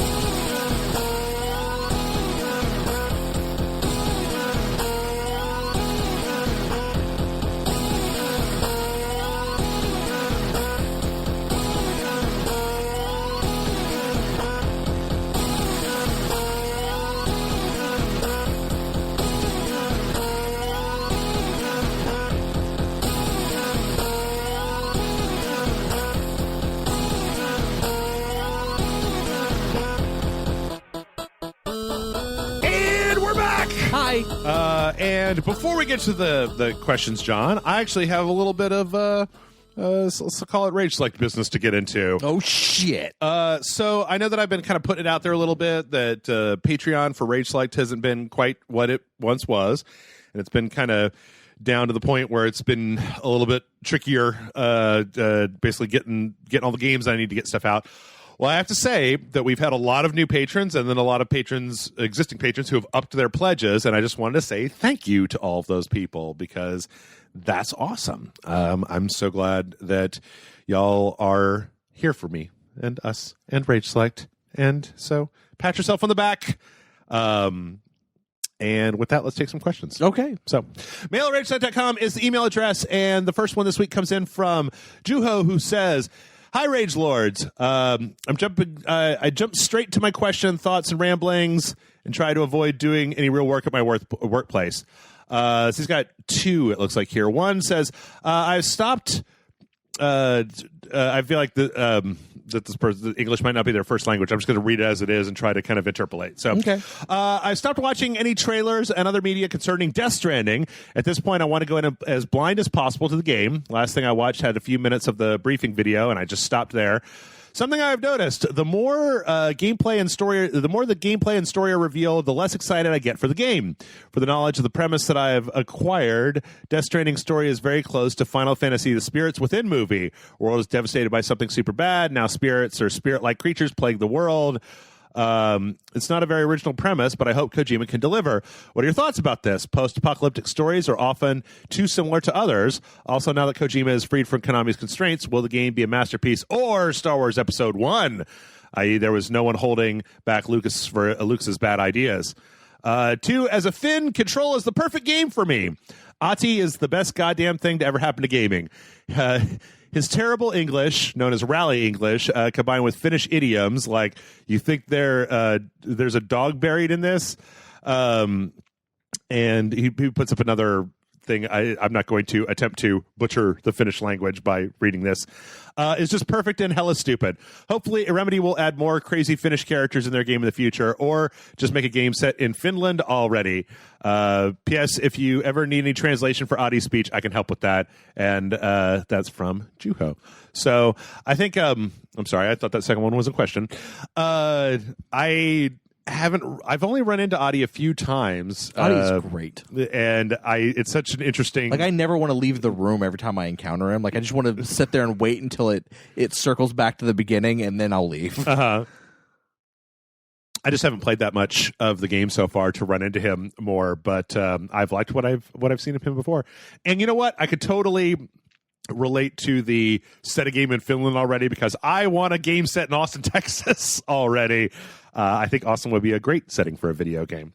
As far as the first one goes, I think the core of this question is... I haven't watched very many trailers for Death Stranding either. I kind of stopped a long time ago. Yeah. Because I already knew I wanted the game. I don't need to know anything else. Just give me the fucking game. Yeah. I've always been kind of envious of both, because I know like Amanda stopped watching Star Wars trailers. Oh yeah, she hasn't seen any she hasn't even watched the first trailer for the new Star Wars. Yeah, she's just like not watching. Total blackout. Yeah, like to the point we've gone to the movie theater, and if she thinks a Star Wars trailer is about to come on, she looks at me and says, tap me on the shoulder when it's over, and then she closes her eyes and puts her fingers in her ears so she can't hear it. Okay. Does she go la la la la la la in the movie theater? No. But she waits until I tap her on the shoulder to let her know that the trailer's done. Yeah. And I wait until the trailer is done to do my due diligence as a husband. Okay. But yeah, no, she's hardcore. She's more hardcore than I am. Let's see. As far as the premise being something that has been in other media before, I mean, I don't know. I feel like there's a lot of we see that all the time, right? You know, saving the world. What is it? Someone once said, "There are no original stories. It's just the original takes." Yeah, I mean, yeah, it's. Whenever this topic comes up, I feel like I always go back to Darksiders, where it's like, well, it's just Zelda, but like it's different enough that it's interesting. Like, yeah, Darksiders 2 is just Diablo, but it's different enough that it's... Yeah.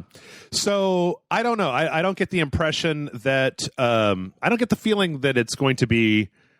Also, I kind of like the spirits within. Like, I don't know. It's been a long time since I watched it, but I remember watching it a few times. I remember being bored out of my fucking mind watching that movie. Really? Okay. Yeah. I fell asleep in the theater twice. One of which was because I had been up for a really long time, and I stupidly went to go see the movie, like the first showing of the day, because I worked overnights. Yeah. And I had been up for almost 24 hours straight, and then I decided to go to the movies for some reason. Okay.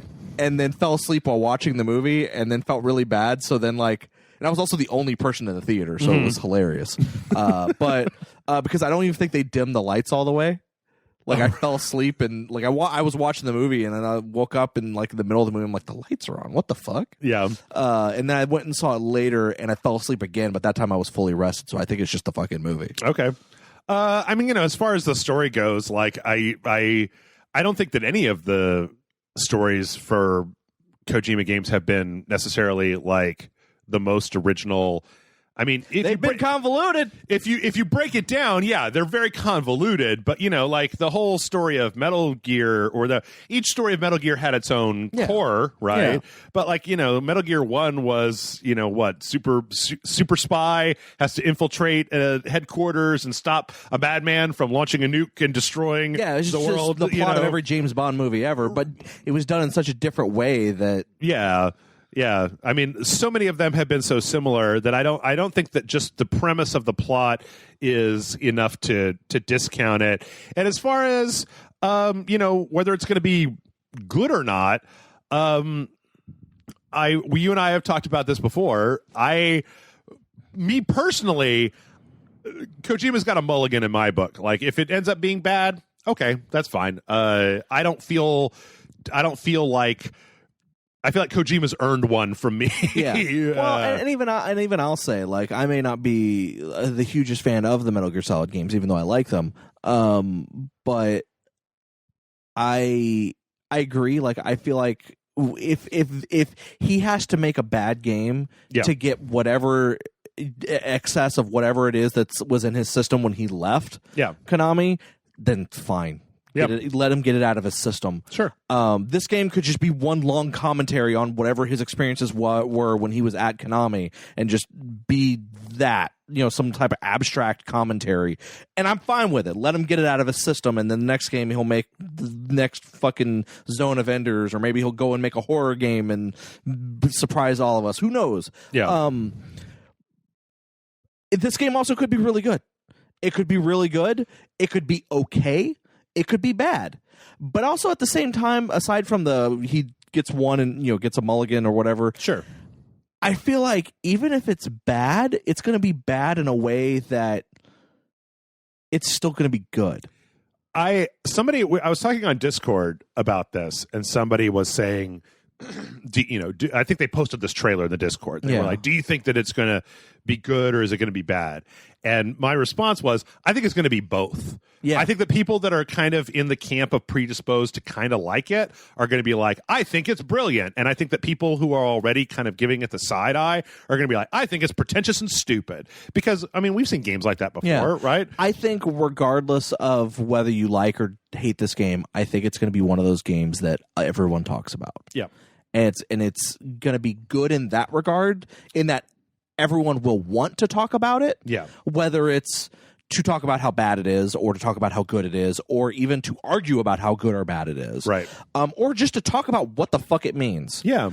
Even if, while the trailers have all been curious, if we play the game and suddenly it's very clear what the game means, like just from playing it, and there's no confusion about anything, I think it'll be interesting to talk about at the very least. It's going to be one of those games that you and I are probably going to talk about on a podcast.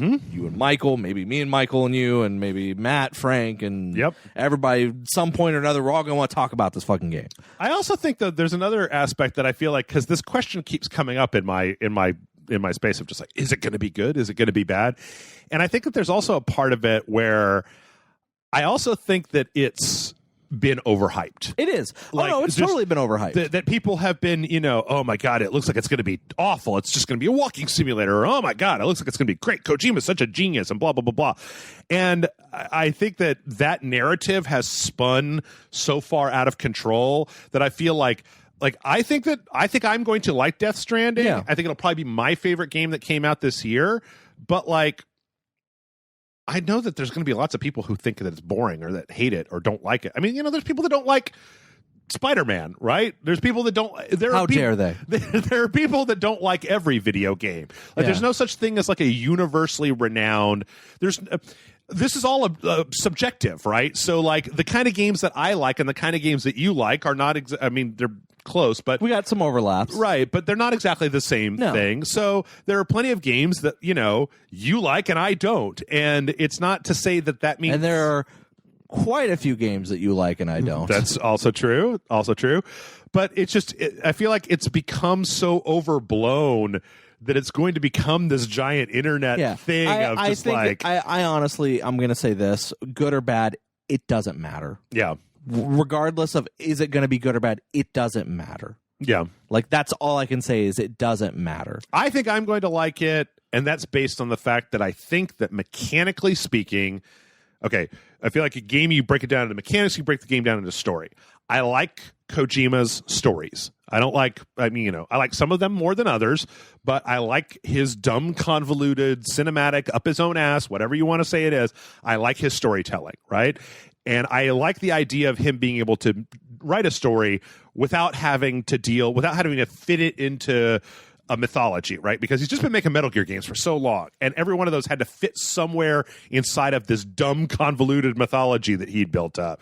So the chance to start new for me, I think, is really interesting. And then mechanically speaking, I think that Hideo Kojima's games are good mechanically. I think they feel good in your hands when you're playing them. Yeah. So, well, and I'll also say this: if outside of the Metal Gear games, if we want an idea of something, the thing that makes me personally not worried about this game is, strangely enough, PT. Yep. Because that was such a, like, just as a demo, as a playable teaser demo, whatever you want to call it, was so well put together. And the one thing that I hate about Kojima was not in this game. Yeah. Which is the 90-minute cutscene. Yeah. Because, did that turn me off of Metal Gear Solid so quickly. Is the second we started having like hour and a half long cutscenes in video games. I think there's one of those in 4. There's a 90-minute one in 4. And it's the last one. Well, 2 also had it.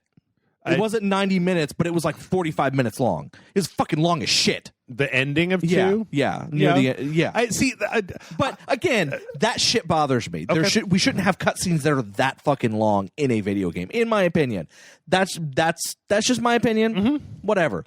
But none of that was it. Like, you had a game that was a game. The controls felt good, like you said, in PT. The world was super detailed. Yeah. And you could suss out the story from all the details and from all the cues. And while all the cues to progress in this demo were not obvious, there were it was a lot of fun to play it. Which is why people were so upset when it got canceled. Silent Hills got canceled. But if anything, that gives me some hope for Death Stranding. Sure. Not because I think Death Stranding will be what that was going to be, or that it'll take elements from that, but just because that was Kojima stepping into a different genre, a different play style, and a different almost game type. Yep. And it was so well done. 100%. And so for that, even if Death Stranding has a 2-hour-long cutscene, I'm not saying it's going to, but I'm saying even if it has a 2-hour-long cutscene, I'll probably be annoyed about it, and you'll probably hear me on the podcast make fun of it, and probably claim that it's 6 hours long, even though it was only like an hour or 2 hours or 30 minutes or whatever. But the gameplay of that, without needing to do long, drawn-out cutscenes with monologues and dialogue, Sure, fills me with hope that this is going to have more of that stuff in it. Yeah. I at this point, it also brings into stark focus every time that we speculate about a game that isn't out, because it's, who knows, could be good, could be bad, could be anywhere in between, could end up that I don't like it. I don't know. Like, I'm not going to say that no matter what it is, it's going to be my game of the year. Like, this year's been tight. Control and Outer Worlds, and like, I mean, even going back to February with just RE2 remake, right? Yeah. That was great. That was a great thing to come out this year. There've been a ton of good games that have come out this year. Stuff like Fire Emblem on the Switch. Devil May Cry 5 come out this year? Devil May Cry 5 did come out this year, yeah. Yeah, that was really good too. So, like, there've been games. There've been plenty of games this year. I mean, Sekiro came out this year, and I don't know, because I never beat it, if it will get onto my list. But, like, there's been a lot of games out there. So I'm not going to say that no matter what. I mean, I think Jedi Fallen Order looks like it could possibly be my game of the year. Yeah. A tight single-player Star Wars game with Metroidvania elements to it. Well, fuck yes, sign me up, please. So, Remedy's made an SCP shooting action game where you can fly around and fucking, I mean, it's weird and it's crazy and it's got crazy Finnish guys in it. So I'm not going to sit here and prejudge Death Stranding and say, of course it's going to be my game of the year because I like Kojima's games so much. Maybe it won't. But at this point, it's kind of hard to even speculate. I think it's going to be good. We'll find out in a week, I guess. Yeah, from 2 weeks, something like that. By the time this comes out, it'll be a week because it's next Friday. Oh, shit. Yeah, it's the 8th of November. So, yeah. I guess I gotta get to play in both Control and Outer Worlds. That's what I'm telling you, man. Put down that WWE 2K. Oh, I haven't touched it. Let's see. Captain Innuendo says, howdy, Rage Lords. Hope you're all doing well. Captain Innuendo here with a question. I was talking with a coworker the other day about games. I was telling him how much I was enjoying Blasphemous, the Metroidvania gameplay, the weird fucked up imagery, and the atmospheric soundtrack. It's great. I love it. I showed him some gameplay footage, and he immediately said, when did this come out? Those graphics look old. I asked him what he meant, and he said that he only plays games with, quote, new good graphics. I was a bit taken aback by how quickly he wrote it off, but I guess to each their own. I left it at that and we continued with our work. My question is, have you ever tried to show someone a game just for them to reject it right away based on the graphics? Secondly, have you ever rejected a game at a glance because its graphics rubbed you the wrong way? Thanks as always. Keep the fantastic work. Captain Innuendo, and says, P.S. So you may know life is busy and there's never enough time in the day for everything. Just wanted wanted you to know that I may not catch every video you upload, but as long as Rage Select is running, I'll be your patron. Cheers. Well, thank you, Captain Innuendo. All right, so have you ever tried to show someone a game and then they rejected it right away based on the graphics? I feel like the answer to that is yes, but I couldn't tell you what. I don't know why it comes to mind, but Grant's irrational hatred of Japanese games it feels like fits that category a little bit. The thing is, I don't really try to show people game. Rage Select is the way that I show people games. I feel like people had that reaction at WWE 2K20. Yeah, they saw the graphics and went, "What the fuck? This looks like a PS2 game." Yeah, that shit's been going on for so long. That's the thing is, if it plays well, I don't care if it looks like a PS2 game. I don't know. I don't have rando coworkers who don't know things about video games. I do talk with you guys, but I don't really try to introduce video games to them. So, because I don't really talk to them, especially now that I work from home. Yeah. I don't think I've run into that situation before. I mean, I think that you may be able to relate to this statement, but usually when I'm talking with another human being about video games, I can be fairly confident that I know more about video games than they do. And I don't know that many people who, or at least I've played more video games than they have. And I feel like usually in that situation, people will ask me for my genuine opinion because they know that I play a shitload of video games. They'll be like, what's something good that came out in the last 6 months and blah, blah, blah, blah. But I don't think I've ever run into that situation before. I don't know. It also seems weird, the whole new good graphics. I mean, I believe that as well. I do totally believe what he's saying there because I feel like I know people like that. Mm-hmm. I just can't think of a moment where I recommended something to them. Yeah. But I'm pretty sure we were talking about something and they're like, oh, that game looks like it's old as hell. I was like, no, it just came out this year. What? Yeah. Have you ever rejected a game at a glance because the graphics in it rubbed you the wrong way?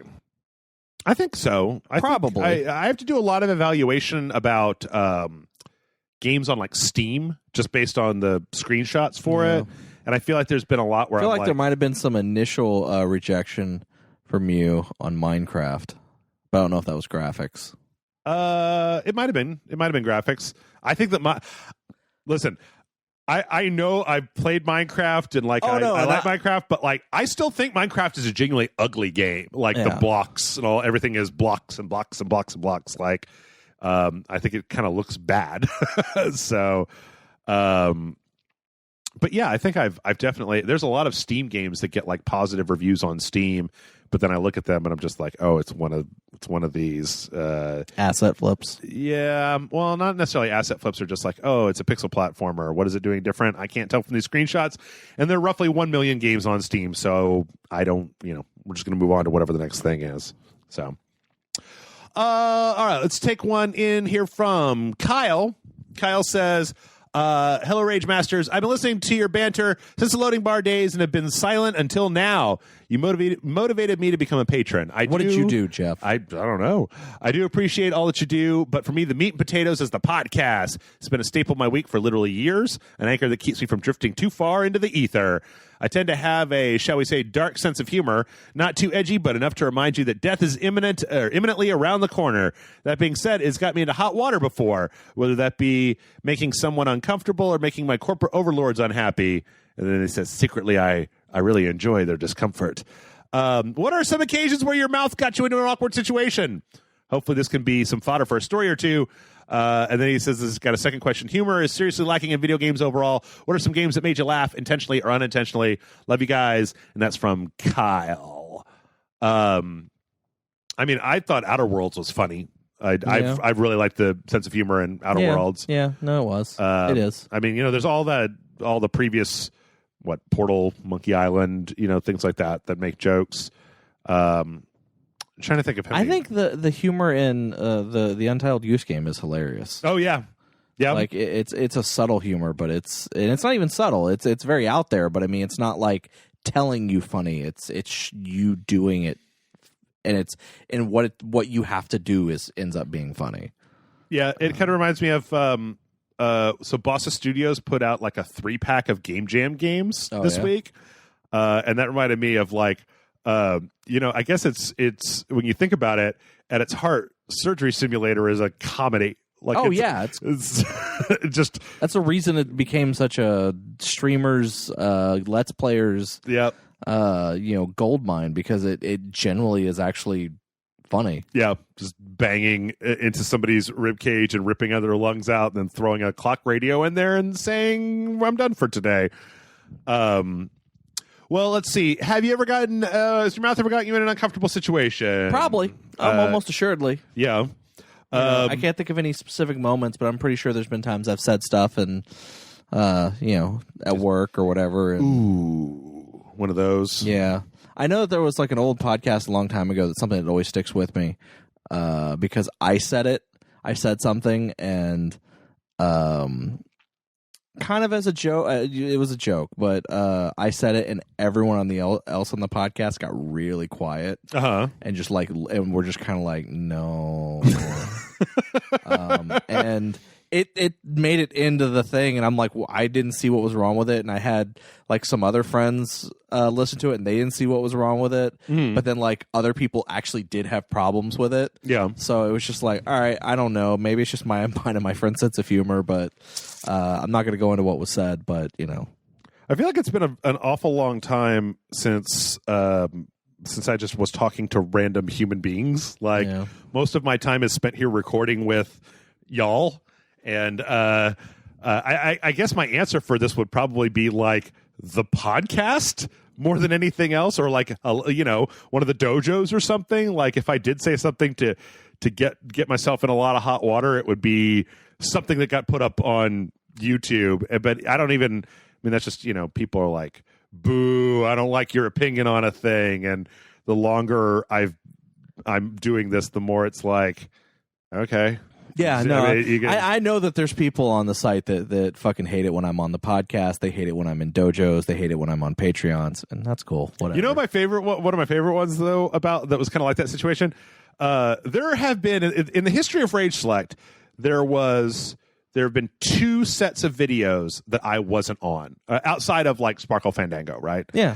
So one was me and Matt for 3 super awesome video game show in which we did the Sentai game, right? Yeah. Okay, so it's 3.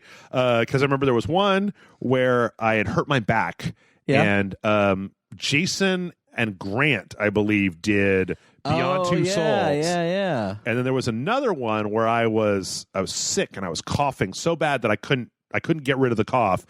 And Matt and Morgan played Devil May Cry 1 and Devil May Cry 3.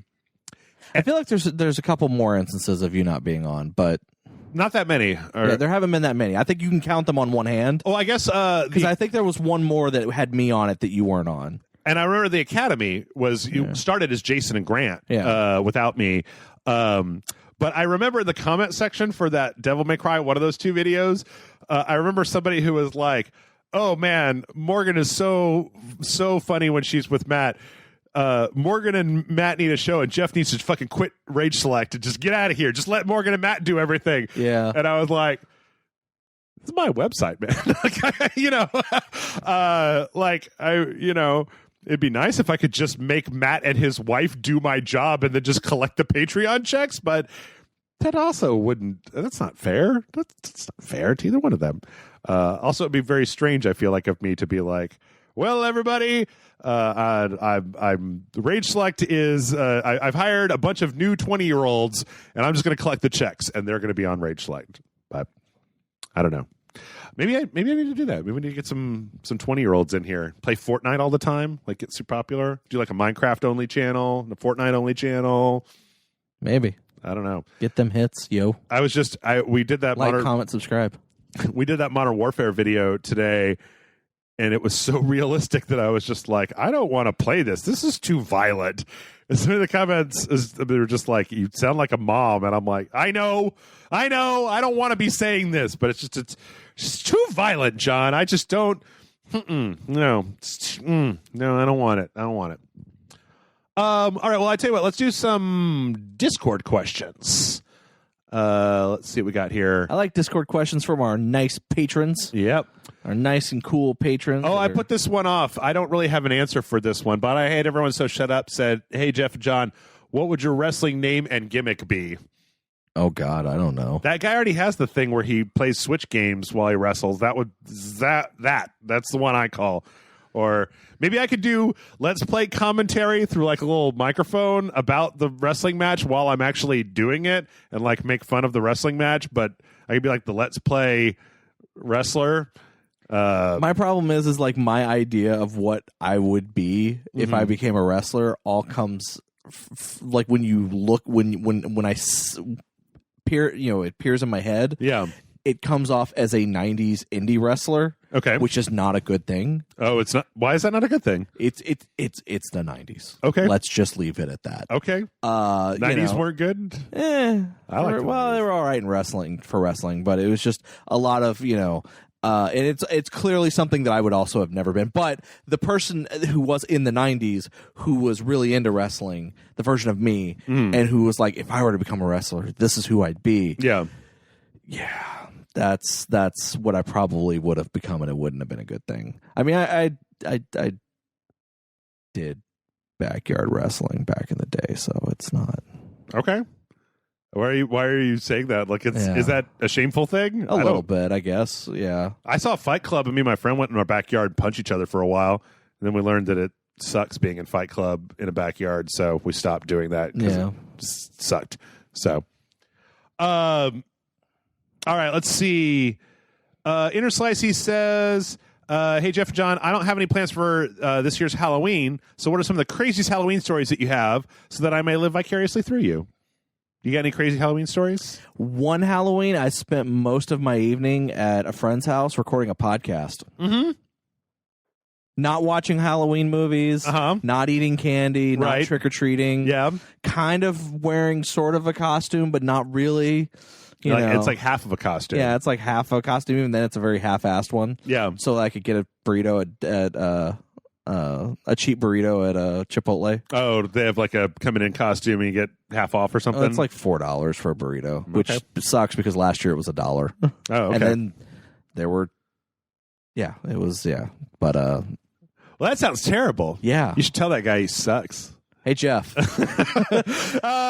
no, like, let's see. I'm trying to think if I ever did anything like really crazy or anything. I'm trying to think if I've told the one before about when I went out with my friends and I dressed up like a priest. And we went downtown and then we were going to this party and and they decided to pregame, and this is back when I used to drink. I mean, drinking, this is the whole thing, but like I used to drink way worse than I do now.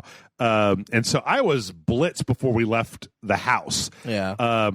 And I remember when we finally got to this party, I was so drunk, and there was a huge line because it was a house party to get into the bathroom. And I saw some bushes, and I just like started peeing in the bushes.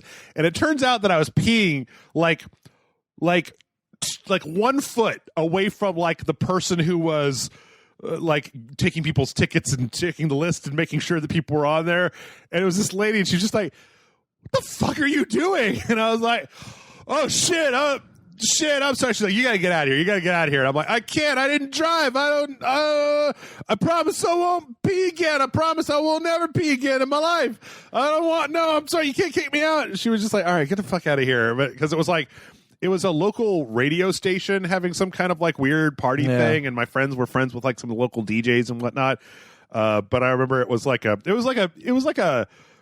80s comedy movie because I was just so drunk and started peeing, and then it's like the camera pulls back and I'm literally just standing right next to one of the organizers trying to think. All of I mean, there was one time where me and my friends we decided to dress up as Mario characters for Halloween. Like I was Luigi, and a friend of mine. Of course, you were. Well, and a friend of mine was Mario. But the thing was, the reason we were Mario and Luigi is because we were the correct body proportions. To each other to be Mario and Luigi, because he was kind of big and a little bit shorter than me, and I was a little bit taller than him and lanky. Comparatively.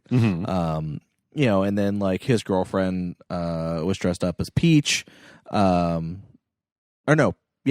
Peach. And then we went downtown. They decided like we gotta in addition to the normal parties that we went to with these costumes, they're like we gotta go down to 6th Street on Austin and hit up all the bars and maybe we can win a costume contest because they're pretty good costumes. And so we went in, and every bar we went to, the crowd, the DJs are always like, yeah, do you think this group should win it? No. All right, what about this group? If you listen to the crowd, each crowd like was saying that we should have won. But they always gave the prize to somebody else. But the funny thing about it was, in every single bar, when we got off stage, the DJ would pull us aside and go, hey, we know you were supposed to win based on the crowd reaction, but we just had a group of people, and we know it's a different group of people that were dressed as Mario and Luigi that won in our bar last night. So we can't have someone dressed in the same costumes win again. Damn it! Those sons of bitches! And it was every single bar we went to. It was fucking hilarious. I gotta say, I mean, I think that for a while there were the Halloween parties. Like Kaylee used to have Halloween parties. And those were always real fun. Yeah, I went to a few of those. I think that was the last time that I really like for realsies dressed up was when I did the most interesting man in the world thing. Got a spray tan. I remember that. And then I guess Chepo had a party one time. Like it runs Karaoke Apocalypse. And that was, he wanted to like pick up the mantle. And that was really fun. And every time it used to be the kind of. I think I missed Chepo's. Okay. That one sucked because I think somebody took some of his shit. Like it was at his house. And then I know like one of the guys at TV Dudes did one year. Oh, yeah, Kyle from TV Dudes. Kyle from TV Dudes. I remember that. That was when you were the Stay Puft Marshmallow Man? I was the Stay Puft Marshmallow Man. I put on my woolen jacket and a black hat and had a pipe, and people were like, are you a sailor? And I was like, sure, let's go with that. Yes, I'm a sailing man. Actually, it's cold outside, and I want to smoke. That's what's going on. Yeah, no, I was Stay Puft Marshmallow Man. That was like 3 years ago? Something like that. Yeah. 3 years ago, something like that. 3 years ago. Well, let's see. Last year, I don't know if there was anything. Yeah, last year, I dressed up as Scarlet Spider. From Spider-Man. Like I had a full costume, and I'm now wearing the lazy version of that costume, or at least half of it. Today because I wanted the burritos, so yeah, last year I was Scarlet Spider, which I was really proud of that costume. And they had to put on shorts. Yeah, I did have to put on shorts because spandex. Yep, and you could see my junk. Yeah. So I actually, I got my ex got me a Soldier 76 jacket. Yeah. And we did that thing with one of us. And Michael got me when it was at the Spirit Halloween store. He bought me with the mask, the Soldier 76 mask. The problem is the Spirit Soldier 76 mask was like, first off, if you had to like put it on your face and then attach this tiny little strap in the back, which I could never make work. And the inside of it was pointy for some reason. Yeah. So it was like the whole thing had a lot of sharp edges on it. And I was like, well, I don't. So we were going to go. We did this thing last week, and I just walked up holding it up to my face and then was like, okay, that's enough. I'm done. I don't really like to dress up as much anymore because when I dress up, I like to get like super into it. Yeah. And I never have the money to get super into it around the end of October. So yeah, I do appreciate the 1 year at work. I dressed up as Bray Wyatt from the WWE, like not like current Fiend Bray Wyatt, but like back in the heyday Bray Wyatt with the Wyatt family.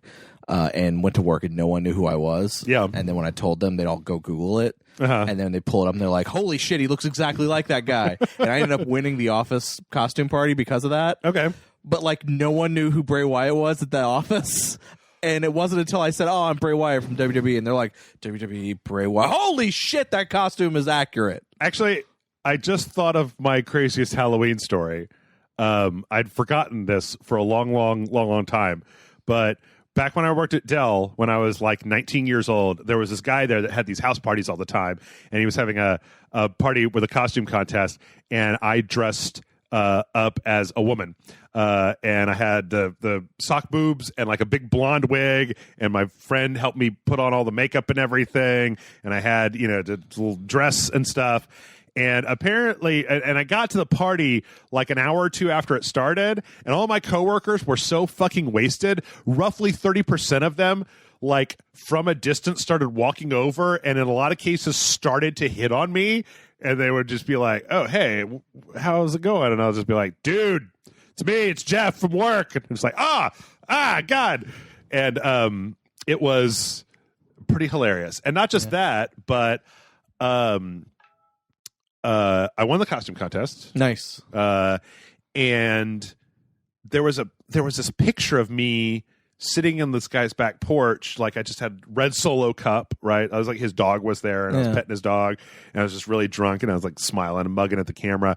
I don't even remember how I had a picture of that, but apparently I got it.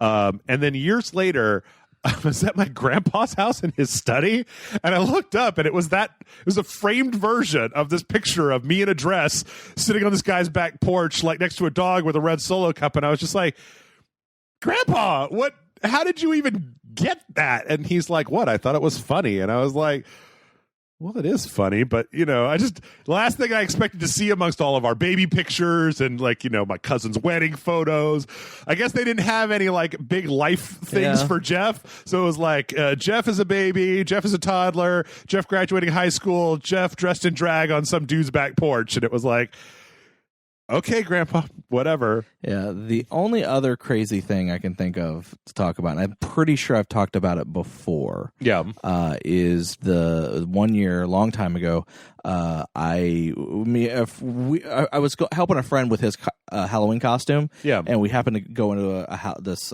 costume shop, and I found a mask, and it was a little skull mask with like a black hood over it. But the thing is, the mask, it was like right around the time they started making masks that would actually like move with your mouth. Oh yeah, like the foam inside of it would adhere to your jaw, and it would move, and you could talk, and it would look totally like you were talking or whatever. Yeah. And because it was a skeleton, I jokingly put it on and started going, "Yeah, He-Man, what are you doing? I'm going to get you." Kind of. Yeah. "Eternia will be mine." Right. Just walking around doing that. And my friend was like, "Oh my God, that's your costume for this year. Mm-hmm. We have to do this." And I'm like, "Oh shit, Halloween's in like 2 days. Like, how are we going to do this in 2 days? Where am I going to get a purple furry loincloth in 2 days?" Well, it's just like this is the only piece of this costume that I would have. Sure. And he's like, "We can do it, don't worry." So we ended up piecing together just random like bits and pieces from here and there, different shops over the course of a day and a half. And then we were like, okay, we can't find like a skin tight blue suit because this is before morph suits were a thing. So they were just hard to find something like that. And so somehow we got into our head, well, we'll have to take liquid latex, dye it blue, and then I'll shave all the hair off my body. Oh my goodness. Because I'm a very hairy person. Yeah. And we'll just cover myself in liquid latex. Because latex, if you put enough layers on it, it's just like skin. Right. It looks just like skin when it's on skin. Yeah. So I mean, I'm wearing like shorts, and then I have like the loincloth thing that he's wearing around his waist, right? Like the gladiator fuzzy, tassels. I'm actually wearing clothes, but for the most part, like my legs, my arms, my chest, my back, that's all liquid latex. Well, this sounds like a terrible idea, John. The best part about it was I went, "There's no way I'm going to have time to shave." Shave. No. So no. I said, "Fuck it, I'm gonna go get Nair." And Naired all the hair off, with the exception of my groinal area, just everywhere else. So I used Nair to get all the hair off my body, and it was fine. And it was fine. Like literally, as I did it, it was fine. Yeah. But then, like 3 hours after I had Naired off the hair off my body, we then started applying the liquid latex. Yeah. Now, they don't tell you, liquid latex cuts off all the oxygen to your skin. Yeah? Nair as you might know, is essentially an acid that is burning the hair off your body. Okay, I didn't know that.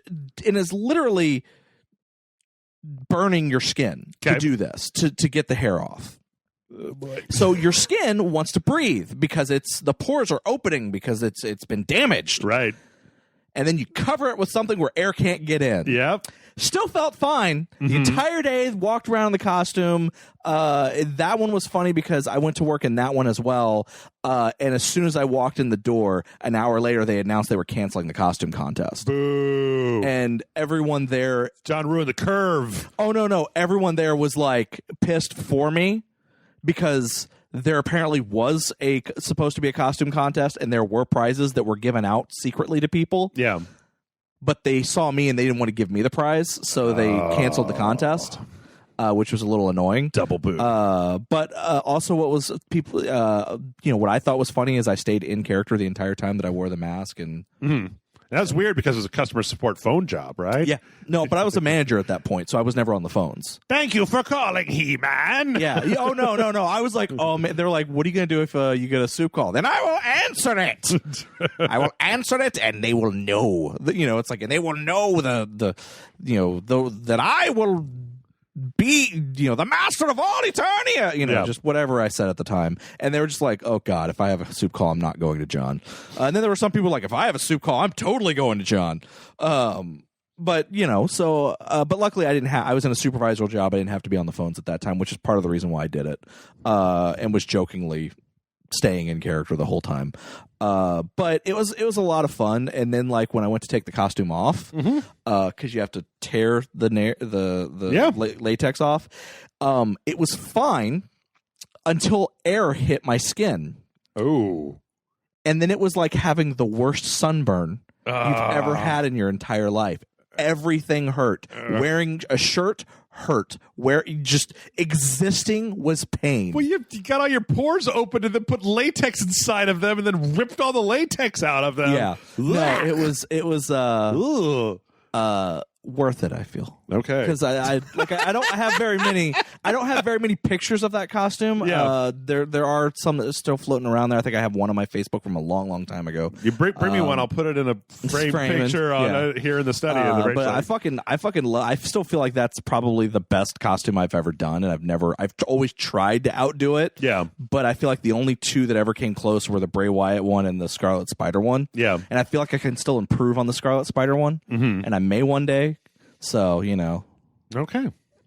Let's see. We got time for maybe like one more question. Maybe one, maybe two. Kate Josie says, hey, Jeff and John, I bought Watch Dogs 2 with the awesome discount it has right now. The gold edition was $23. I think that's a pretty good deal. However, I had to research which was better, the deluxe or gold version. I looked it up and found that at the time of release, there were 6 versions. I'm sure you guys talked about that when it came out. The deluxe version had some skins. Why sell so many versions? Why sell a version that has 2 packs of skins? The internet exists and we can research which version is the one that we want. This doesn't make any sense to me. Please help me understand. Thanks, Rage Select. So I vaguely remember there being like 12 different versions. I don't remember what the differences were in all of them. Well, I feel like Ubisoft is like the worst with that, right? Where it's like they are. Assassin's Creed regular, and then there's the deluxe version, and then there's the silver version, and then there's the collector's edition, and then there's the Supreme Ultimate version. And I think it's just come from the fact that they've, I don't know. Actually, I don't know the answer to this question because to me, I understand the normal thing that we get where it's like, here's the regular version, here's the gold version that comes with the season pass and some extra content, right? Yeah. Like that's easy to understand. So usually it's regular and then there's deluxe edition, digital deluxe. Yeah, and then Ubisoft was the one that started doing. There's the regular edition, there's the digital deluxe edition, and then there's the gold edition, right? And then there's the digital deluxe gold edition. Yeah, and then there's they start doing all. It's like no, just regular and deluxe. You don't need to do anything else. Just make sure that everything that else comes in the digital deluxe, and then you have the regular edition that you have to pay extra to get the extra stuff. You don't need to do like 6 different versions. The answer is the answer is money, right? Yeah. Oh yeah. No, it's money. Is that with the number of different versions, you're like making it seem like there's a huge spectrum. I feel like you have people that are more interested in maybe like giving an extra $5, get some extra skins, get like this extra day one bonus mission type of thing, maybe. As opposed to if there's just two versions, right, then you basically either get $60 or $90, right? Yeah. Whereas if there's a $60 version, then a $65 version, a $70 version, a $75 version, an $85 version, a $109 version, a $120 version, you might get somebody who's not. And then there's the $150 version that you buy and it doesn't even come with the game. That's true. Capcom. But it has a steelbook so that when you get the game, you can put it in there. Yeah. But Capcom. If all that is going on, you might get somebody who's not going to buy the $120 version, but they might buy the $70 version as opposed to the $60 version. I don't see that happening quite as much. No, it doesn't happen as much anymore. My biggest problem these days is the fact that they have is that they've started to tie what EA does this. I feel like Ubisoft has done it a few times. Where the gold version comes out on Tuesday, but then the regular version comes out on Friday. Oh, yeah. So 4 days early access with EA access or with gold or with whatnot, But I also think there's probably something in there about throwing so much at the consumer that they kind of get overloaded and just pick one. Because I pre-ordered Hitman 2 to get access to the sniper level, and that was before they had even announced there was going to be a gold version of Hitman 2 that had the DLC packages hooked into it that I think also came out 2 or 3 days early because of Warner Brothers. It's blah. It's just stupid. I don't like it. I don't like it. Let's do one more. Let's see. Jonathan Scratch says, yo, Jeff and John, what's the last piece of media that pulled you in completely by surprise? I ask because I've got a good ? Problem. After the hubbub of the X-Men comic relaunch, I broke down and borrowed House of X and Powers of X, and it's really fucking good and weird in the best way possible. Mutants live on a sentient island. Kitty Pryde is a humanitarian pirate. Rogue Gambit and Apocalypse are on a magic team together. Cyclops partially removed the rod and planted it in his ass and is possibly in a menage with Jean and Wolverine. There's going to be a fucking Sentinel Master Mold orbiting the sun. This is all craziness. So yeah, now I'm probably going to be reading 6 new ongoing comics, much to my own surprise. Jason was extolling to me the virtues of the new X-Men comics. The new X-Men comics have been, from what I hear, pretty darn good. But yeah. I am kind of been staying away from X-Men, though the everything I've been hearing about Powers of X and the other one, I forget what it was called again. Everything I've been hearing about House them, of X or something like that? Or? Everything I've been hearing about them has been fucking great, and it actually makes me can't wait for the trade collections. Okay. Because that's where I buy. It's weird, I've been kind of cutting back on my single issue buying and buying more collected trades. Mm-hmm. So I'm looking forward to buying them in that form. Okay. That makes sense. I mean, if you can...